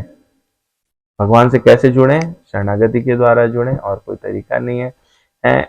इच्छा द्वेष समुत्थेन ना, पसंद और नापसंद से ऊपर उठना चाहिए, क्योंकि वही द्वंद्व का कारण बनता है। इसलिए हम लोगों को न इच्छा और न द्वेष करना चाहिए, परंतु ये हमारे बस की बात नहीं है। और जब हम ऐसा करेंगे तो हमारा क्या होगा? जरा मरण मोक्षाय ममाश्रित्य यतन्ति है। तो वहां से फिर हमारा अगला कार्य प्रारंभ होगा, और फिर उसके बाद ही आप ये समझ पाएंगे। ठीक है, तो इस प्रकार से इस अध्याय को हम लोगों ने देखा, समझा। और इसमें जो है वो मैं ऐसे मोटे तौर पे बता देता हूँ कि पहले श्लोक में आपने पहले से 7 में भगवान ने कहा कि सुनना चाहिए, श्रवण जो है वो सबसे इम्पोर्टेंट है। और उसमें भगवान ने कंपोनेंट्स बताए कि कौन कौन से कंपोनेंट है। भगवान कृष्ण समग्र रूप में अगर आप समझना चाहोगे तो कैसे समझोगे। फिर 8वें श्लोक से और 12 तक उन्होंने बताया मैं कैसे सब चीजों का आधार, उसमें कुछ उदाहरण दिए। उन्होंने जल में मुझे देख सकते हो, रस के रूप में मुझे देख सकते हो, भूमि में गंध मैं हूं, ऐसी बातें की। फिर भगवान ने कहा कि शरणागति क्यों होनी चाहिए, कौन शरणागति लेता है कौन नहीं लेता है, जिसमें हम लोगों ने वो श्लोक सुने। हाँ, कि नमाम दुष्कृतिनो मूढ़ा प्रपद्यन्ते नराधमा माया ज्ञान आश्रम भाव आश्रिता। फिर आगे भगवान ने कहा कि चतुर्विधा भजन्ते माम जना सुकृतनो अर्जुन आर्तो जिज्ञासु अर्थार्थी ज्ञानी चा भरतर्षभा, ये बात की। तो भगवान ने बताया उसमें उदार कौन है सबसे। तो शरणागति कौन होता है कौन नहीं होता है, और उस चीज को पूरा उन्होंने भगवान ने उसका कैटेगराइजेशन किया। और फिर 19वें श्लोक में बताया कि भाई बहुत सारे जन्म ले लिए, बहु नाम जन्मते माम ज्ञानवान माम प्रपद्यते। ठीक, लेकिन इसमें हो सकता है कि कुछ लोग शरणागति ले रहे हो पर हमारी नहीं ले रहे हो, पड़ोसी की ले रहे हो, छोटे छोटे देवताओं की ले रहे हो। तो 20वें श्लोक से भगवान ने प्रारंभ करके 25वें तक जो लोग शरणागति दूसरों में लेते हैं तो वो क्यों लेते हैं, उसका क्या आधार रहता है और उससे क्या प्रभाव पड़ता है, इसकी चर्चा हुई। और फिर भगवान ने कहा कि भ्रम जो है, दुविधा जो है, उसका क्या कारण है? इच्छा और द्वेष है, और उससे मुक्ति कैसे हो सकती है, जरा और मरण से मुक्ति कैसे हो सकती है, और मुझे आप समग्र रूप से जो मैंने पहले श्लोक में कहा था वो कैसे जानोगे, ये 30वां श्लोक है। इस प्रकार से समराइज्ड वे में पूरे अध्याय की चर्चा। तो अब हमारा विचार है कि अगली बार से हम ऐसी समराइज्ड बात करेंगे, सबको अच्छी लगी होगी। बोले कुछ कठिन नहीं है इसमें, इजी भी है, समझना आसान है। तो किसी एक बार देखते हैं कि आज हमारे मेहमान कौन है। हाँ, चलिए, विशेष मेहमान तो हमारे साथ जुड़े हुए हैं, तो हम लोग उनसे आशीर्वाद ले लेते हैं और फिर उसके बाद इसका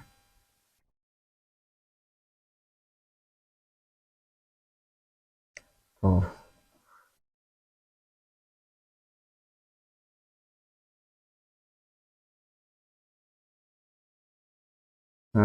भगवान मुझे सुन पा रहे हैं आप? जय जय श्री सीताराम। बहुत आनंद आ गया, बहुत बढ़िया आज आपने कहा। और आपने ये भी कहा कि हम सब लोग ध्यान से नहीं सुनते, मैं बड़े मन से सुन रहा था और बहुत अच्छा लगा जिस तरह से आपने कहा। और आप समराइज नहीं करिए, जितना जो है आप व्यास शैली में अच्छे लेंगे, समाज शैली जो है हम जैसे अनभिज्ञों की समझ में नहीं आएगी जो है। बहुत अच्छा आपने समराइज किया। जरा मरण मोक्षाय मामाश्रित्य यतन्ति ये ते ब्रह्म तद्विनुतस्न मध्यात्मम कर्म चा जी। साधिभूतादिदेवं वा साधियज्ञं च ये विदु प्रयाण काले च विमा ते विदुर्युक्त चेतसा। भगवान ने यहाँ पर अगर हम देखते हैं तो खैर चीजें कही, ब्रह्म कहा, जैसे आपने अभी कहा ना, पहले श्लोक में कहा कैसे समग्र रूप से मुझे जानेगा, तो यहाँ भगवान ने अपना समग्र रूप बता दिया। 6 शब्द कहे हैं, ब्रह्म कहा, अध्यात्म कहा। मेरी आवाज आ रही है आपको? बिल्कुल आ रही है, बिल्कुल आ रही है। ब्रह्म कहा, अध्यात्म कहा, कर्म कहा, फिर अधिभूत कहा, अधिदैव कहा और अधिक कहा। जी। इन 6 से मिलकर भगवान लोग कैसे जान सकते हैं, लेकिन भगवान ने जहां यहाँ संकेत किया है और जितना संतों ने बताया है वो ये भगवान का समग्र रूप है। इस भगवान ने इसमें भी 2 विभाग कर दिए हैं, एक निर्गुण निराकार जी। और एक सगुण साकार। ब्रह्म, अध्यात्म और कर्म। ब्रह्म है जो निर्गुण निराकार है, वो ब्रह्म है, निर्दोषम ही समम ब्रह्म। अध्यात्म है अनंत जोनियों के जो अनंत जीव हैं, और कर्म है जो सृष्टि की सारी उत्पत्ति स्थिति प्रलय आदि की जो संपूर्ण क्रियाएं हैं, ये कर्म है। तो बहुत शॉर्ट में कहें तो ब्रह्म हो गए निर्गुण निराकार ब्रह्म, अध्यात्म हो गए जीव, अनंत जो योनियों के अनंत जीव, और जितनी सृष्टि की संपूर्ण क्रियाएं हैं ये हो गई अखिल कर्म। ब्रह्म, तत्व, अध्यात्म और अखिल कर्म, ये ज्ञान का विभाग है और इसमें निर्गुण की प्रधानता है। फिर 3 शब्द कहे, अधिभूत, अधिदैव और अधियत। अधिभूत अपने शरीर सहित जो ये पंच भौतिक पृथ्वी वायु जल अग्नि आकाश का जो है जगत है, ये अधिभूत है। जितने भी देवता है, मन इंद्रियों के अधिष्ठाता देवता ब्रह्मा जी तक, सब अधिदैव। और भगवान जो महाविष्णु हैं और भगवान विष्णु के जितने भी रूप हैं, ये सब अधियज्ञ हो गए। ये विज्ञान हो गया, पहला ज्ञान हो गया जिसमें निर्गुण निराकार की है, और ये विज्ञान हो गया इसमें सगुण साकार की प्रधानता है। दोनों में वस्तुतः कोई भेद नहीं है, लेकिन भगवान ने अपने निर्गुण निराकार, सगुण निराकार और सगुण साकार तीनों रूपों का पूरा वर्णन यहाँ कर दिया, जिससे हम भगवान को मान सकें। जान तो हम सकते नहीं भगवान को। जिसमें भक्ति के संस्कार हैं और जो इस जन्म मृत्यु रूप संसार दुख से जो है छूटना चाहते हैं, वे साधक जब भगवान का आश्रय लेकर चलते हैं तो उन्हें संपूर्ण ब्रह्म का, अध्यात्म का और कर्म का पूरा ज्ञान हो जाता है। और वो फिर अधियज्ञ सहित ब्रह्म को, अधिदैव सहित अध्यात्म को और अधिभूत सहित कर्म को जान। और इसके साथ साथ ये भगवान के समग्र रूप का ज्ञान होने के बाद उनकी दृष्टि में कोई भगवान के अतिरिक्त किसी और की सत्ता रहती नहीं। उमा जे राम चरण रत विगत मान मद मोह, निज प्रभुमय देख जगत यही सन करहि विरोध। बिल्कुल। ये राम मैं सब जग जानी, करहु प्रणाम जोरी जुग पान। तो ये वास्तविक अद्वैत है, जिसमें फिर बाद में द्वैत होता है। ये द्वैत अद्वैत जो है, ये भक्ति का जो द्वैत है, ज्ञान के अद्वैत के बाद जो भक्ति का द्वैत है, ये मधुराति मधुर होता है, क्योंकि ज्ञान के बाद जो प्रेम होता है, प्रेम प्रतिक्षण वर्धमान है। और मिले और मिले और मिले और मिले, अनुदिन बढ़ऊ अनुग्रह, सीताराम चरण रति मोरे, अनुदिन बढ़ऊ अनुग्रह तोरे, तो ये प्रतिक्षण वर्धमान। फिर भगवान का जो चिंतन होगा युक्त चेतस है, इसी को आगे जो है कहेंगे अनन्य चेता कहेंगे जी। तो यहाँ जो भगवान ने शुरू में माम पद से अपने समग्र रूप को बताने की बात की थी, उसी का उपसंहार यहाँ पर माम विदु से भगवान ने किया है। तत्व को जानने वाले संसार से मुक्त हो गए, माम को जानने वाले भगवान को प्राप्त हो गए। चौथे अध्याय में जहां कहा येन भूतानि शेषेण, और जहां आगे कहेंगे समय सर्वेषु भूतेषु मद भक्ति लभते पराम, तो भक्ति के द्वारा समग्र रूप से भगवान को प्राप्त किया जा सकता है। और भगवान ने बहुत शॉर्ट में कहें तो विज्ञान सहित ज्ञान का जो वर्णन किया, ज्ञान अर्थात निर्गुण निराकार की जिसमें प्रधानता है, विज्ञान जिसमें सगुण साकार की प्रधानता है, ये भगवान का समग्र रूप का वर्णन करने का जो तात्पर्य समझ में आता है वो ये है कि जड़ चेतन, सत असत, क्षेत्र क्षेत्रज्ञ, क्षर अक्षर, परा अपरा, कि जितना भी बातों से भगवान ने कहा है ये सब कुछ एक भगवान का स्वरूप है, एक भगवान के सिवा दूसरी सत्ता नहीं है। जिन्हें भगवान ने पहले कहा एक हाँ गीता में आया परमात्मा, फिर परा प्रकृति तो अपरा प्रकृति, उन्हीं के यहाँ पर दो दो भेद किए गए। परमात्मा को यहाँ ब्रह्म और अधियज्ञ के रूप में कहा गया, निर्गुण निराकार में ब्रह्म, सगुण साकार में अधियज्ञ। परा प्रकृति को दो नामों से कहा गया, अध्यात्म निर्गुण निराकार में और अधिदेव सगुण साकार में। ज्ञान में अध्यात्म और विज्ञान में अधिदेव। और अपरा प्रकृति को फिर दो नामों से कहा गया, ज्ञान में कर्म और विज्ञान में सगुण साकार में अधिभूत। ये परमात्मा, परा और अपरा प्रकृति, ये मिलकर भगवान का ये क्या मैं एक शायद वीडियो नहीं आ रही थी मेरी, सॉरी। जय श्री सीताराम। तो ये भगवान का समग्र रूप है। 7वां अध्याय वैसे तो मतलब को बड़ छोट कहत अपराधु है, इतना मधुर कि कैसे कहें, लेकिन आप जब स्तुति कृष्ण जी की स्तुति की चर्चा कर रहे थे, वहां भी प्रकारांतर से यही बात आई। तो भगवान को वैसे तो कौन जान सकता है, भगवान मानने का विषय है, जानने का विषय नहीं। लेकिन भगवान ने एक कृपा करके हम पे बताया है, और भगवान का आश्रय लेके ही भगवान को मानकर ही भगवान को जाना जा सकता है। सोई जानहु जेहि देव जनाई, जानहि तुम्हि तुम्हि होई जाए। इसको भगवान कृपा करके अपने आप को जना दें, वो ही जान सकता है भगवान को। और भगवान को इतना जानना पर्याप्त है कि भगवान मेरे हैं, मैं भगवान का हूं, मैं जैसा भी हूं भगवान का हूं। ये जो भगवान से संबंध है, ये सबसे सबसे खास बात है कि भगवान जैसे भी हैं भगवान मेरे हैं। और एक बात आज विचार करते करते सुबह सुबह उठ दिमाग में आई कि शरणागति की वैसे तो कसौटी लगानी नहीं चाहिए, लेकिन जब तक भय चिंता शोक है शरणागति हुई नहीं।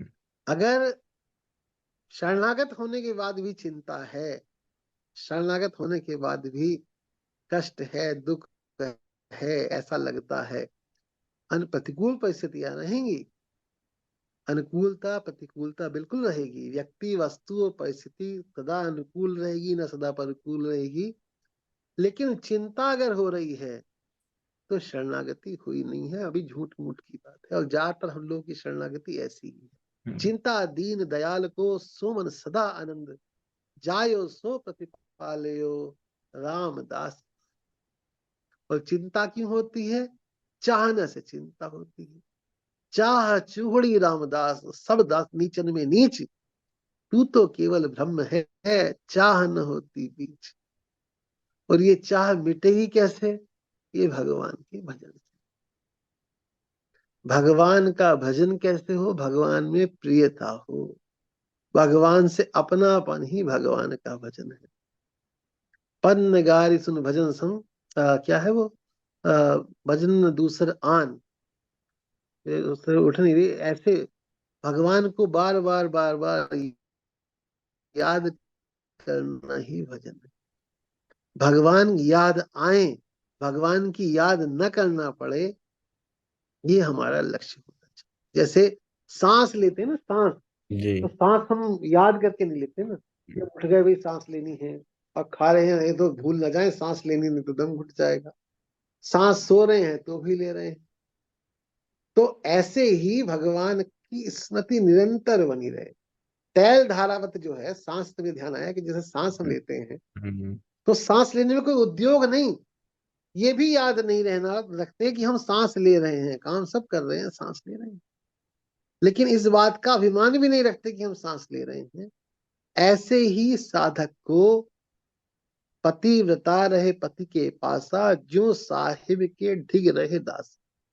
पतिव्रता का उदाहरण ये दिया कि वो जो भी चेष्टा करती है मन से, वचन से, कर्म से, उसमें पति का प्रेम ही, पति से संबंध की मुख्यता है। ऐसे ही जो भी हम करें उसमें भगवान से हमारे संबंध की मुख्यता है। ये भगवत संबंध ही भगवत शरणागति है, यही भक्ति है।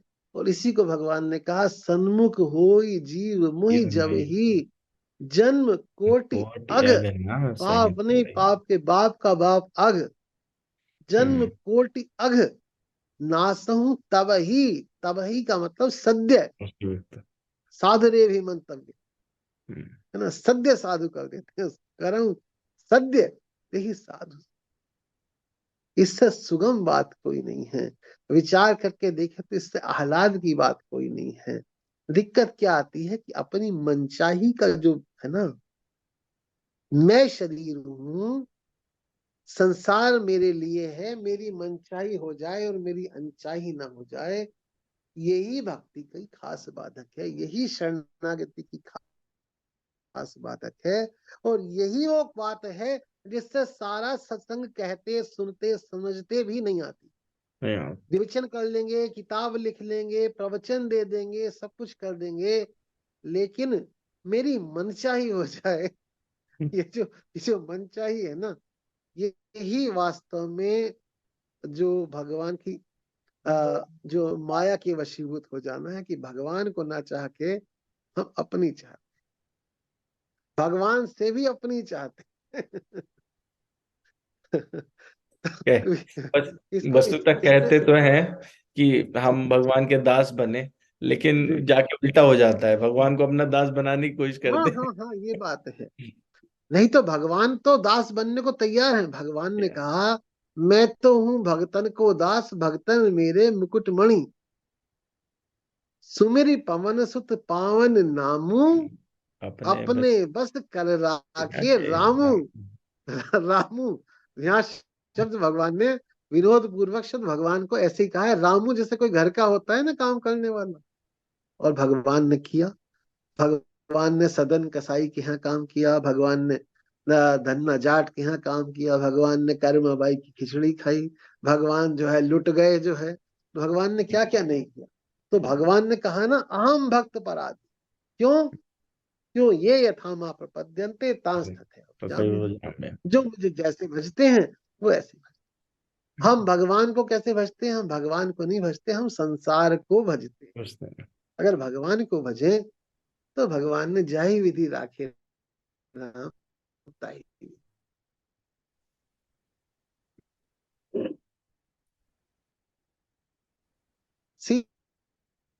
सीताराम सीताराम सीताराम।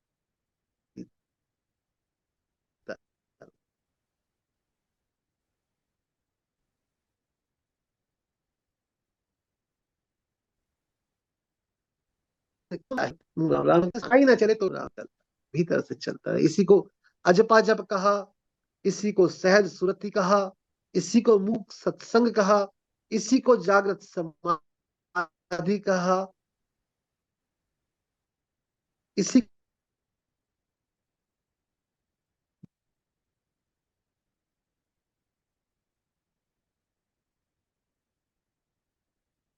को चुकिया गृहस्थी साधु की, यही उत्तम। नहीं तो अगर ये नहीं है तो कोई गृहस्थ हो जाए, कोई त्यागी हो जाए, कोई फर्क नहीं। दरिया साहब का एक पद है, संतो कहा गृहस्थ का त्यागी। बहुत लंबा पद है, आखिर में कहते हैं, कह दरिया एक राम भजन बिन, घट घट माया अल्लाह। तो उन्हीं का एक और है कि जब भजन करना नहीं पड़ता, भजन होने लगता है, उस स्थिति का वर्णन किया है। माला जपू न कर जपू, मुख से जपू न राम, मेरा सुमिरन हरि करें, मैं पायो विश्राम।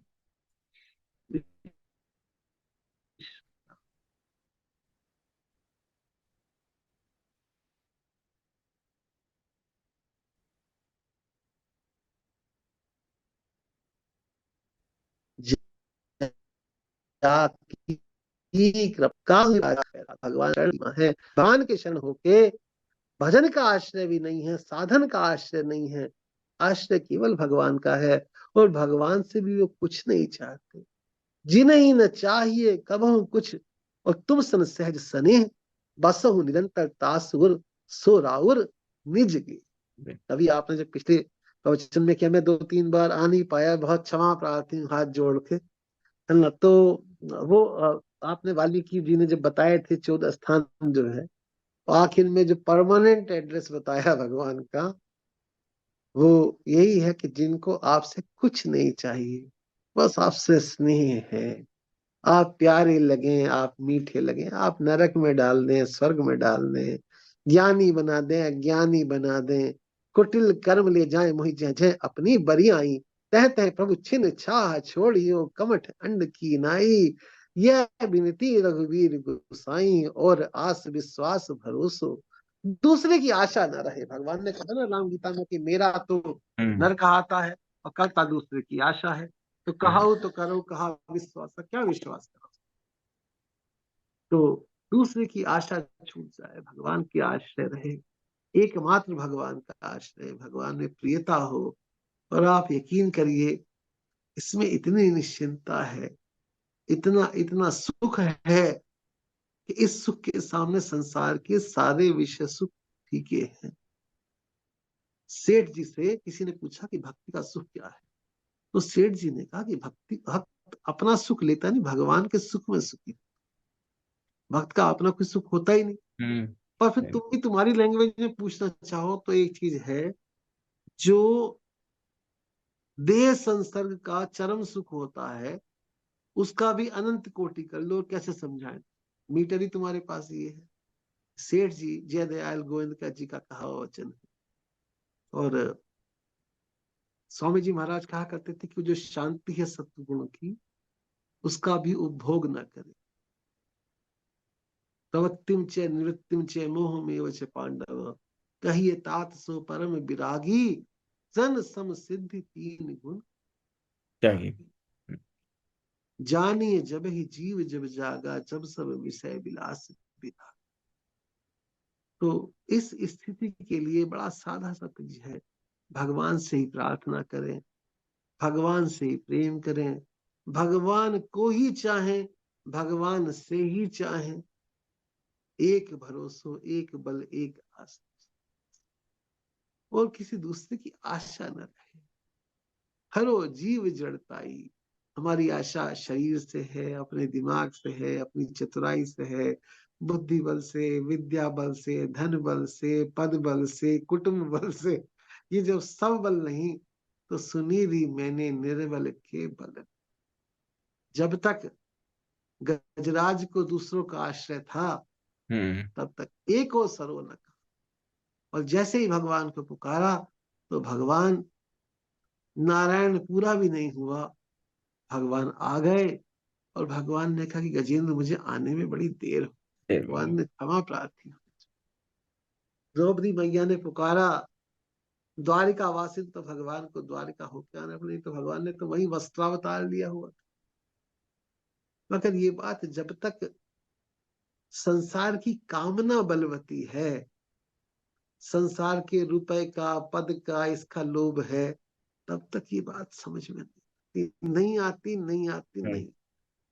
हाँ, सुनते हैं, बात सुनते हैं, सत्संग सुनते, उसके बाद तो सत्संग में कहने सुनने की बात है, भैया संसार का काम तो पैसे से चलेगा, भैया संसार का काम तो इससे चलेगा, आप ये बताओ पैसे से कोई जी पाया क्या?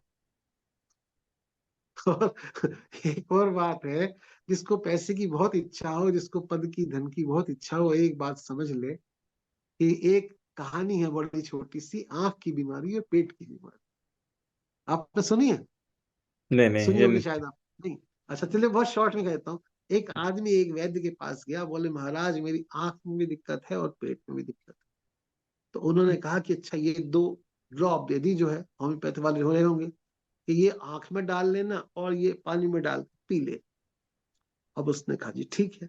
अब उससे बेचारे शीशी बदल गई, उसे जो आंख में डालने वाली थी वो तो पी गया, और जो पेट में पीनी थी उसे आंख में डाल ली।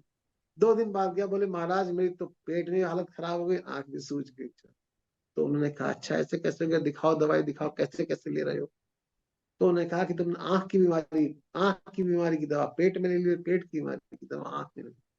अब हमारे मानव जीवन के 4 पुरुषार्थ, धर्म, अर्थ, काम, मोक्ष, इसमें जो धर्म है, अर्थात अपने कर्तव्य कर्म का पालन, और मोक्ष है अपने मुमुक्षुत्व है, जो है अपनी इच्छा मोक्षत्व की, इनमें तो पुरुषार्थ की प्रधान। प्रारब्ध इसमें उतना काम नहीं करता, प्रारब्ध अनुकूल प्रतिकूल परिस्थिति देगा। जो तू भजन करना चाहे किसने तुझको रोका? तेरी कचाई रोक रही है, मुझे नरहरि जी ने कहा था तू का झोंका है। बहुत प्रेम हो देखिए बात। और मैंने उन्होंने किसी, स्वयं ज्योति जी महाराज का ओरिजिनल कथन है ये। स्वयं ज्योति जी बड़े सिद्ध संत थे, बड़े फक्कड़ से बाबा थे, और अपनी साफ बात कहने के लिए जाने जाते। तो उनका था कि जो तू भजन करना चाहे किसने तुझको। अरे बाबा क्या करें, वायुमंडल ही ऐसा है, वातावरण ऐसा है, बच्चों के लिए खाना कमाना है, रोजी रोजगार का इंतजाम करना है, क्या करें महाराज, कैसे भजन करें? भजन बनता ही नहीं, सामने मिलता ही नहीं, रोटी से ही नहीं मिलता। जो तू भजन करना चाहे किसने तुझको। प्रारब्ध और स्फूर्णा इसमें आड़े नहीं आ सकती। मानव जीवन मिला इस काम के लिए, मिला इस काम के लिए, और किसी काम के लिए मिला ही नहीं। दे धरे कर फल यह भाई, भजिए राम सब काम दिया। और भजना कैसे है? प्रेम, राम ही केवल प्रेम प्यारा, जान ले जो सोच जान। जन लिया। वन ने कहा कि जो फूल दे देगा, फल दे देगा, जल देगा, सब मैं खा लेता हूँ, प्रकट होके खा। तो आ, जो बात है, पुरुषार्थ काम आता है धर्म में और मोक्ष में, प्रधानता है। मिलता सब चीजें पुरुषार्थ और प्रारब्ध के संयोग से मिलती है। कोई योग भ्रष्ट हुआ, वह थोड़ा सा आगे चला, खड़ा लाइन में खड़ा हो जाएगा। लेकिन ऐसा निराश नहीं होना चाहिए कि हम कितने भी पापी हैं तो भी है भगवान के ही ना। तो इसलिए कभी ऐसी चीज नहीं कि कोई नहीं हो सकता। और दूसरी चीज ये है कि जो काम और अर्थ है, उसमें प्रारब्ध की प्रधान। एक लोटा अगर हमारे हाथ में है, तो उस लोटे को चाहे बाल्टी में डाल लो, चाहे समुद्र में डाल लो, लोटे में जितना ही जलाएगा। ये बात अगर समझ में आ जाए, तो कम से कम ये हाय हाय पैसे के लिए प्लीज रह। अगर नसीब में गधे पे बैठना लिखा है, तो गधे तो पे होके बैठेंगे, रहेगा। मोटर पे बैठना लिखा है तो मोटर पे बैठेंगे। चक मार के मिलेगा जो, वो चीज मिलेगी, वो जो प्रारब्ध से है वो मिलेगा, जो प्रारब्ध में नहीं है वो नहीं मिलेगी। तो व्यक्ति को अर्थ में और काम में, इनकी पूर्ति में प्रारब्धवादी होना चाहिए, और धर्म में और मोक्ष में पुरुषार्थवादी होना चाहिए। और भक्ति में तो वास्तव में क्या कहे, भक्ति तो इनसे भी प्रेम तो सबसे ऊपर, उसमें भगवानवादी होना चाहिए। उसमें पुरुषार्थ प्रारब्ध कोई काम। कुछ कम नहीं आते। सत्संग जो है वो ना प्रारब्ध से मिलता, ना पुरुषार्थ से मिलता, वरन भगवान की अहेतु की करुणा कृपा से मिलता। हेतु रहित जग जुग उपकारी, तुम तुम्हार सेवक। और सुर नर मुनि सब कर यह रीति, स्वार्थ लाभ नहीं। वास्तव में देखा जाए तो स्वार्थ और परमार्थ भगवान मिले। सखा परम परमार्थ एहु, मन क्रम बचन राम पद नेहु। और स्वार्थ साच जीव कर एहा, मन क्रम बचन राम। संसार में कोई कुछ ही कह ले, हाँ बाबा जी, एक मुझे याद नहीं आ रही बात कहा करते थे, हाँ बाबा जी यूं ही, ज्यादा बहस न करे, अपने काम में लगा रहे, भगवान से प्रेम में लगा रहे, मस्त रहे। और इसकी मस्ती के सामने दुनिया की सारी सारी मस्ती फेल है। जब आवे संतोष धन, सब धन धूरी से। और भगवान का प्रेम धन आ जाए तो उसके बाद तो फिर कहना ही क्या है। उसके सामने तो कोई सब चीज फेल है। वो जो भगवान का प्रेम है, वो भगवान को चाहने से मिलता है। तो इच्छा, अच्छा ये बात भी तो देखें कि भगवान के प्रेम की पात्रता क्या है। इच्छा, केवल इच्छा। जितनी तीव्र इच्छा होगी उतना ही प्रेम है। संसार में कोई ऐसी पदार्थ या वस्तु या व्यक्ति है जो केवल इच्छा से मिल जाए? कुछ नहीं। इच्छा करें, तीव्र इच्छा है हमारी जो है, हमें गाड़ी मिल जाए, तीव्र इच्छा अमेरिका चले जाए, लेकिन प्रारब्ध भी चाहिए, पुरुषार्थ भी चाहिए। लेकिन भगवत तत्व ऐसा है, भगवान का प्रेम ऐसा है कि सज्जनों केवल इच्छा से मिलता है। क्यों त्रिपाठी जी, आप क्या कहते हैं? बिल्कुल जितनी सच्चा। तेज इच्छा होगी, और इच्छा नहीं है तो कम से कम इच्छा की इच्छा हो, भूख नहीं है तो भूख की भूख, उसके लिए भगवान से प्रार्थना करें। मूल में एक ही है कि साहब के अगाड़ी हमेशा रोते रहना चाहिए कि महाराज आप अपना प्रेम दो, अभी कम दिया, और दो और दो और दो। कैसे दो? जैसे काकभूषण जी ने कहा कि अच्छा, भगवान ने सब देने के लिए कहा, भक्ति को तो देने के लिए कहा नहीं। प्रभु मोहिदेव ने कहा सब सही, भक्ति आपने अपनी देन ना न कही। कही। तो करूंगा बिना नमक का खाना खाकर है। तो भगवान से मांगा कि अच्छा, अविरल भक्ति विशुद्ध तव स्तुति पुराण जी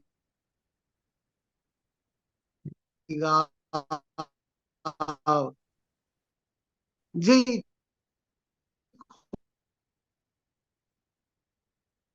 ओजत आप दीजिए। तो भगवान भी खुश हो गए, वाह वाह वाह वाह वाह कव्वे, तू तो परम सयाना हो गया। सुनो तात, सुनो काकते परम सयाना, काहे न मांगे सी अस वरदान। खुश हो गए। सुतीक्ष्ण जी ने पहले तो कहा समझ ही नहीं आती महाराज, हमें तो पता ही नहीं क्या सच्चा क्या झूठा है। मुनि कह मैं बर कब अच्छा, समझ न पड़े झूठ का, तुम्हें नीक लागे रघुराई, जो आपको लगे दे दीजिए। और बाद में कहते हैं अब जो है मुझे तो निर्भरा है। अब समझ के आप क्या हो गया, क्या समझदार हो गया। अब समझ नहीं थी, आपने कृपा कर दी, आप ही की समझ से जो आया। सही बात। अब कछुनाथ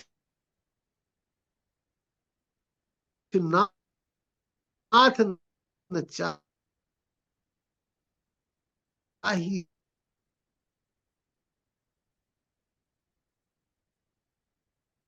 मोरे दावा, मोरे थोड़ा ही है, ये भी आपके अनुग्रह से। ये दीन दयाल अनुग्रह तोरे आपका अनुग्रह है, आपकी कृपा का बल है, आपकी कृपा का आसरा है। हमारे अंदर कोई पुरुषार्थ नहीं है, हमारे अंदर कोई योग्यता नहीं है महाराज। हम तो दीन हैं। दीनता का भी, दीन भी क्या, दीनता का भी झूठा अभिमान लिए घूमते, सच्चे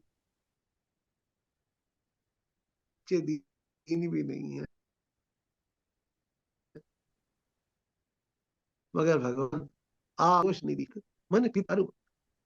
ऐसे भगवान भक्त वत्सल भगवान राघवेंद्र सरकार के होते हुए भी हम दुख पाए, शोक पाए, संताप पाए। आप बताइए त्रिपाठी जी, ये तो फिर वही वाली बात है, शोक कलत दुख पावई, सिर धुनि धुनि ध्वनि ध्वनि पछताई, पछता है। काल ही कर्म कर्म ही ईश्वर ही नहीं, क्या मिथ्या दोष। दोष लगाए। तो मिथ्या दोष है। वास्तव में तो क्या है, भगवान की तो इतनी कृपा बरस रही है, इतनी कृपा बरस रही है, इतनी कृपा बरस रही है, हम क्या है, फलाने ने मुझे ये कह दिया, उसने मुझे ये कर दिया, उसने मेरा अपमान कर दिया, वो मेरे अनुकूल नहीं चला, उसने मेरी बेइज्जती कर दी, उसने मेरी बहुत इज्जत करी। किस चीज में पड़े जो है, रज्जब रोवे कौन विद और हंसे तो कौन विचार, गए सो आवन को नहीं आवन जावन हार। संसार में भगवान को छोड़ के ऐसी कोई तत्व नहीं है जो जिसको परमानेंट। सोच के, मतलब जिसके लिए खुश हुआ जाए और जिसके लिए रोया जाए। लेकिन ये बात कब समझ में आती है, जब भगवान के होके भगवान का भजन हो, ही राम को नाम जब तुलसी तज, एक नाम का, एक नाम का, तो भगवान नाम, भगवान का प्रेम और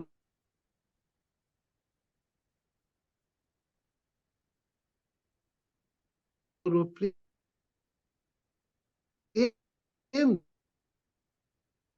देंगे। बस सृष्टि भगवान ने प्रेम की इच्छा के लिए तो बनाई, जीव मुझसे प्रेम करे। आप बताएं, जो ये प्रेम, ये बात जो है, मुझे सुन के कई बार लगता था, लेकिन मैं सोचता हूं तो बड़ी विलक्षण बात है कि भगवान को भी प्रेम की भूख, भगवान को भी प्रेम जो है, उस राम ही केवल प्रेम किया, जान ली जो जाननी, मिला ही न रघुपति बिन अनुरागा, करहु कोटि जब जोग बेटा, जही लगी साधन वेद बखानी, सब कर फल हरि भगति बखानी, और सो रघुनाथ भगति श्रुति गाई, राम कृपा को।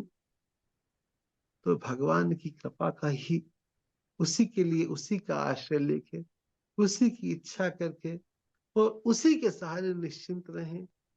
संसार है, आज मर जाए 100 साल जी जाए, इज्जत हो जाए बेइज्जती हो जाए, अनुकूलता हो जाए प्रतिकूलता हो जाए, महाराज कितने जन्मों में कितनी इच्छाएं पूरी हुई होंगी, कितने जन्मों में कितनी इच्छाएं पूरी नहीं हुई होंगी, आज कुछ याद है क्या?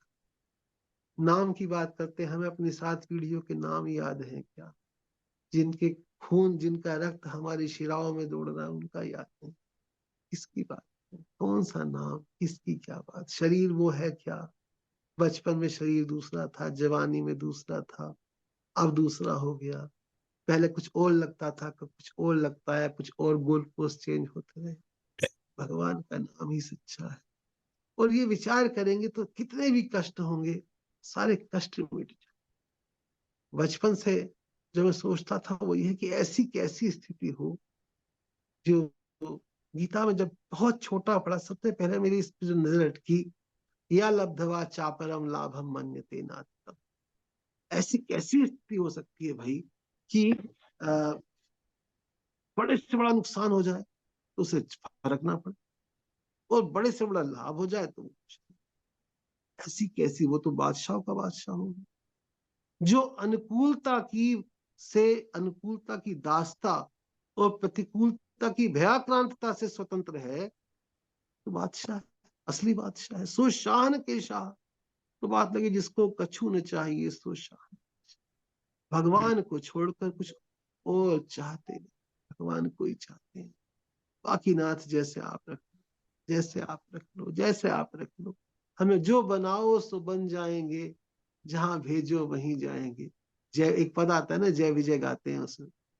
भगवान ने, आपने ठीक है कोई बात नहीं, अब द्वार पे रखा, अब आपने कहा जाओ भाई, तो चले जाएंगे जो तो वास्तव में ये बात मन में लगती थी कि हमारी मांग क्या है? हमारी मांग है सुख की, शांति की, ऐसा सुख जिसमें दुख का लेश ना हो, ऐसा सुख जो नित्य निरंतर हो, अबाधित हो।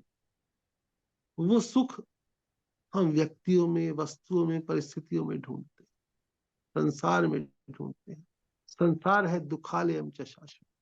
आज तक संसार से पूरा सुख किसी को मिला नहीं, मिल सकता नहीं, मिलेगा नहीं, मिलना संभव नहीं। लेकिन हमारे सोचा यही है कि पैसा होगा, पदवी होगी, यानी अर्थ और काम से जो है वो सने हुए जो भोग है, उन्हीं में हम सुख जो है ढूंढते रहते हैं। जैसे कुत्ता होता है, कुत्ता अपनी हड्डी चबाता है, अपना रक्त आता है तो उसी उसी में में मस्त स्वाद होता है। यही हमारी सबकी दशा है वास्तव में। तो इस दशा से बचने के लिए सज्जनों विचार करें कि हम जो मनचाही चाहते हैं, या तो सुख होने का तरीका यह है कि इतने सक्षम हो जाए कि सदा हमारी मनचाही हो जाए तो सदा सुख रहे, या इस मनचाही अनचाही के फेर से निकल जाए, इस मनचाही अनचाही की दास्ता से निकल जाए। ये जो मनचाही है, यहाँ कितने लोग हैं त्रिपाठी जी इस समय? इस समय हमारे सन्मुख 7 लोग हैं। अब मुझे पता नहीं, मेरी बात को अगर किसी को कोई मेरी बात ऐसी लग रही हो तो मैं चाहूंगा कि कोई व्यक्ति मुझे बताए, कोई सज्जन मुझे गाइड करे अगर मैं गलत कह रहा हूँ। मैं जस्ट पूछना चाह रहा हूँ, हाथ जोड़ कर पूछना, हो सकता है मैं गलत हूँ। मुझे तो यही लगता है हम सब मनचाही चाहते हैं, हम सब अनुकूलता के दास हैं, प्रतिकूलता से भयाक्रांत। बिल्कुल। और इस मनचाही और अनचाही से ऊपर उठने के 3 ही रास्ते हैं, ज्ञान योग, कर्म योग, भक्ति योग। लोकेस्मिन द्विविधा निष्ठा पुरा प्रोक्ता मया नघ। बाकी तीसरा भक्ति योग, केशा ते योग वित्तमा, कौन है बढ़िया जो। तो भगवान में पहले का है सेवा, दूसरे का त्याग, हम पहले ही बात कर चुके, और तीसरा प्रेम। और प्रेम में फिर सब अपने आप त्याग भी आ जाएगा और सेवा भी आ जाएगी। वैसे सेवा करेंगे, किसी को भगवान को नहीं मानने का मन हो तो भगवान इतने उदार है, अपने को बुलाते सेवा कर ले, कर्तव्य कर्म की रक्षा कर ले, क्या त्याग कर ले, अहम ब्रह्मास्मि हो जाए तो भी कोई बात नहीं, समझ में आ ही जाएगा बाद में। लेकिन अपने राम को जो गुरु कृपा से समझ में आया वो यही है कि सबसे निरापद मार्ग भक्ति का है। सो स्वतंत्र अवलंबन आनी, हम्म। जही आधीन ज्ञान विज्ञान। ज्ञान विज्ञान भक्ति के बेटे हैं। हाँ, भक्ति होने के बाद भी ज्ञान विज्ञान नहीं हुए, भक्त सॉरी ज्ञान और वैराग्य नहीं हुए तो भक्ति निपूती ही नहीं। रही, लेकिन निपूती रहती नहीं। भक्ति के ज्ञान विज्ञान ज्ञान और वैराग्य आई जाए। किसी को सभी के चरणों में प्रणाम करता हूँ कि सब लोग ऐसे समय में, ऐसे वायुमंडल में, मैं शाब्दिक बात नहीं कह रहा, आप सब लोग यहाँ आते हैं, सुनते हैं त्रिपाठी जी को। बस एक चीज है, घर जाके ना इस पे विचार करें, पढ़ें, विचार करें, और इस पे बार बार विचार करें, बार बार करें, श्रवण मनन निधिध्यासन। एक बात और ये भी ना कर सके तो मान ले भगवान। एक बात, 1 जुलाई 1973 दोपहर 1 बजे, इतनी बढ़िया बात है, साधकों में कही जाती है, सेठ जी ने एक बात कही थी, बड़ी बहीन बात है, कि जो बात मानने की है ना उसको करने की जरूरत ही नहीं, मान लो बस। मान लो बस। जो बात मानने की है उसको करने की क्या जरूरत है भाई, वो करने से थोड़ी, तो मानने से काम चल जाएगा। क्या करोगे उसमें, मानने की बात करोगे क्या जो, मगर क्रिया का वेग है तो हम कहते हैं कुछ करने का, बताओ मानने की मान। स्वामी जी महाराज समय बताया करते, तारीख बताया करते कि सेठ जी ने बात कही, बड़ी मार्मिक बात, तो यकीन कर ले तो मान ले। आप बस इस पे विचार करें, बार बार विचार करें कि संसार में दुख रहित सुखपूर्ण जीवन कैसे मिले। ये हमारी सबकी मांग है, सच्चित आनंद की मांग है। मूल में तो सच्चित आनंद के हम अंश है, उसकी मांग है। ऐसा कैसे होगा कि हमें सदा सुखी रहे और कभी दुखी ना हो। ये जो रास्ता त्रिपाठी जी बता रहे हैं, इस पे विचार करें, है ना। और आपके पास तो इतने बढ़िया सत्संगी हैं, मार्गदर्शक, मैं नहीं कहूंगा मार्गदर्शक तो भगवान है। आप इनसे बार बार जितना हो सके लाभ ले लें। बड़ा बड़ा सज्जनों, बड़ा महत्वपूर्ण अवसर है। भगवान ने ऐसा दे दिया, भगवान ने सत्संग दे दिया तो भगवान ने सब कुछ दे। कथा के लिए आता है श्रीमद् भागवत में, जब देवता भी आए उन्हें भी कथा नहीं मिलती तो उन्होंने कहा कि कथा हमें दे दो, अमृत तुम ले लो। ले लो। तो सुखदेव जी ने फटकारा उन्हें। और तुलसीदास जी ने भी लिखा है, आए देव सदा स्वार्थी, बचन कहूं जन परमार। उन्माद थी। हाँ। तो भगवान की भक्ति जो है ना, भगवान शंकर ने व्यंग किया है, कहो अमर आयो के हेतु। तो आ, आप बार बार विचार करें, भगवान में लग जाएं, सच्चे हृदय से, सरल हृदय से स्वीकार कर लें, मैं केवल भगवान का, केवल भगवान का हूं, भगवान के नाते सबका हूं, केवल भगवान मेरे हैं, भगवान ही मेरे हैं। शरीर संसार कभी साथ रहते नहीं, भगवान कभी साथ छोड़ते। समझ में नहीं आता है लेकिन सच्चाई यही, मान लें इसको।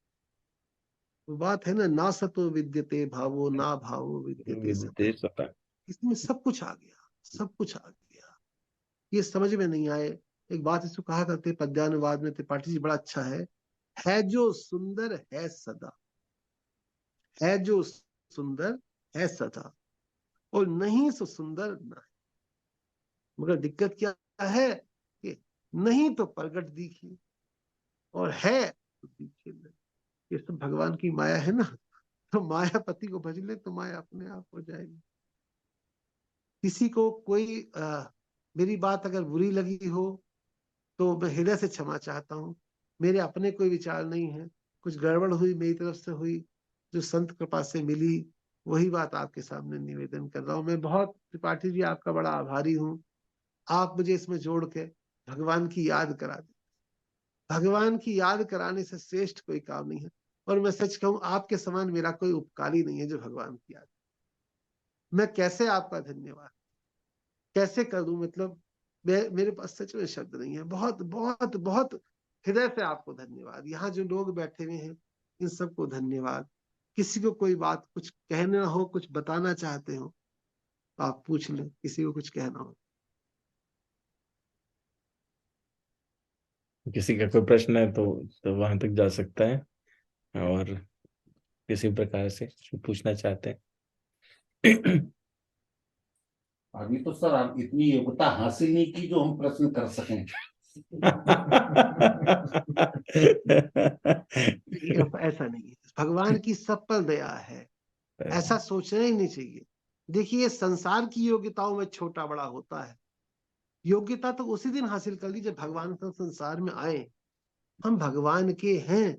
ममे वांशो जीव लोके जीव भूत सनातन मनुष्य स्थानी इंद्रियाणी प्रकृति स्थानी कर्षति। भगवान के हैं। सब मम प्रिय सब मम उपजा। तो ये ऐसा ऐसा बिल्कुल योग्यता का, छोटी बड़ाई का यहाँ विचार नहीं है। संसार की विद्याओं में होता है, भक्ति में सब एक।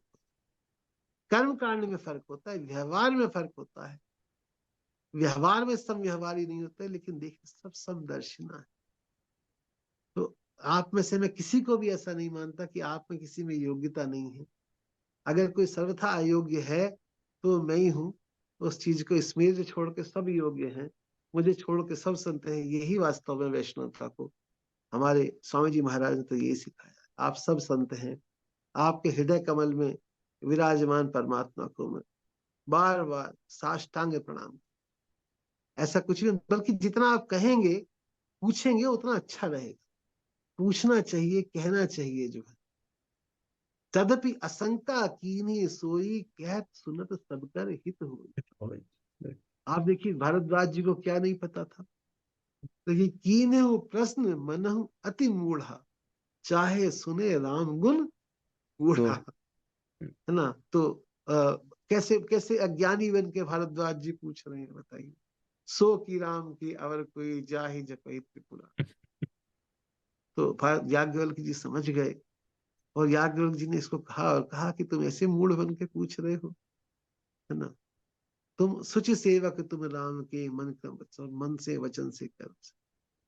आप ऐसा ना सोचिए, कभी भी किसी को लगता है तो मैं तो त्रिपाठी जी के सामने क्या बोलूं, लेकिन आप मुझे अवसर देते हैं।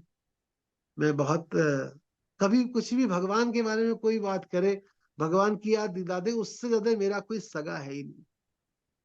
मैं अपना धन्य भाग्य मानूंगा। अब कोई भी भगवान की चर्चा, संसार की चर्चा नहीं सुहाती, भगवान की चर्चा। भगवान में भक्तमाल में आता है कि अग्रदास जी का पद के लिए आता है कि काल वृथा नहीं बीतती हो। संसार में सबसे मूल्यवान हमारे पास समय है। इस समय को भगवान में लगा दे। कुछ समझ में ना आया, सीताराम सीताराम सीताराम, काम बन जाए। क्यों, साधारण बात नहीं। जिस नाम को शंकर जी जपते हैं, जिस नाम को संकादिक जपते, नारद जी जपते, वो नाम हमें जपने को मिल गए। तुम पुनि राम राम दिन राति सादर जपहु अनंग आर। वो नाम हमें मिल गया, महा महा महिमा में नाम मिल गया।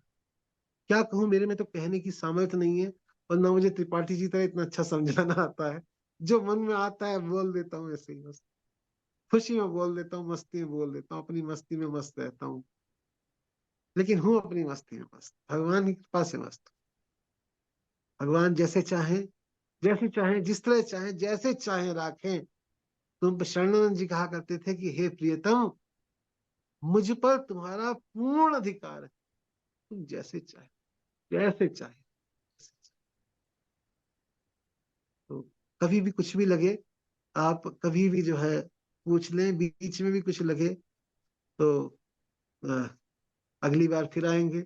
बहुत समय ले लेता हूँ। सच बात यह है कि मैं कुछ सोच के तो नहीं आता जो है। सोचा तो ये था कि आखिरी श्लोक पे बोलूंगा, लेकिन वो बोलना उस तरह से आता नहीं, तो जो मूड में आता गया बोलता गया बोलता गया। पागल की बात को समझ कहाँ होती है जो है। ये भगवान का दीवानापन ऐसा ही होता है। मैं सबके तो चरणों में प्रणाम, वाणी को विराम देता हूँ। बहुत अच्छा लगा जो है त्रिपाठी जी, मेरे पास शब्द नहीं है इस बात के लिए। बहुत कृतज्ञ हूँ, बहुत कृतज्ञ हूँ। आप भगवान की याद दिला, नहीं मैं तो मेरे जैसा भगवान से विमुख व्यक्ति जो है, वो भगवान को याद आ जाए तो और इससे अधिक क्या हो। मैं तो बस ये कहूंगा कि आपसे मुझे आशीर्वाद स्वरूप मिल जाता है, जो खुद समझ नहीं पाता हूँ वो आपके माध्यम से समझना कहीं ना ना ना, कहीं ऐसा आरंभ हो जाता ऐसा है ना। और अगले अध्याय के लिए मेरी इच्छा तो ये थी कि जो उसके प्रथम श्लोक हैं कुछ 6-7, जी। वो उन पर आप चर्चा करो और हम सुने अरे कैसी बात कर रहे हैं, 8वें अध्याय में। आप चर्चा करें, मैं बोल दूंगा साथ में। क्योंकि भगवान वो की तो वाणी ऐसी है। असल में क्या है देखिए, गीता पर कोई भी बोलेगा, कोई भी बात करेगा, अपनी बुद्धि का परिचय दे। गीता को समझने सुनने के लिए तो भगवान के शरणागति से बढ़ के कोई। हम्म, भगवान जानते हैं, और भगवान के प्राण प्यारे अर्जुन जानते हैं। ज्ञान मुद्राए कृष्णाय गीता अमृत दुहे नमः प्रपन्न पारिजाताय तो तवे त्रय कृपाणये ज्ञान मुद्राय कृष्णाय गीता अमृत दुहे। भगवान को तो गीता समझनी हो तो एक ही बात है, जो अर्जुन ने किया, हम सबको शिक्षा देने के लिए कर, नहीं तो वास्तव में नर नारायण ही तो है दोनों। बिल्कुल सही बात। मगर कार्पण्य दोषो पहत स्वभाव प्रच्छामि त्वाम धर्म सम्मूढ़ चेता यच्छेहस्या निश्चितम ब्रूहि तन्मे शिष्यस्ते हम शाधिमान्। आप कहेंगे मैं जरूर थोड़ा सा बोल दूंगा, पर आप ही बोलिए। व्यासपीठ पे आप ही का अधिकार है, आप अरे बोलिए। बिल्कुल व्यासपीठ नहीं। थोड़ा ठीक है, जी। आपके चरणों में। सीता, सबको सीता।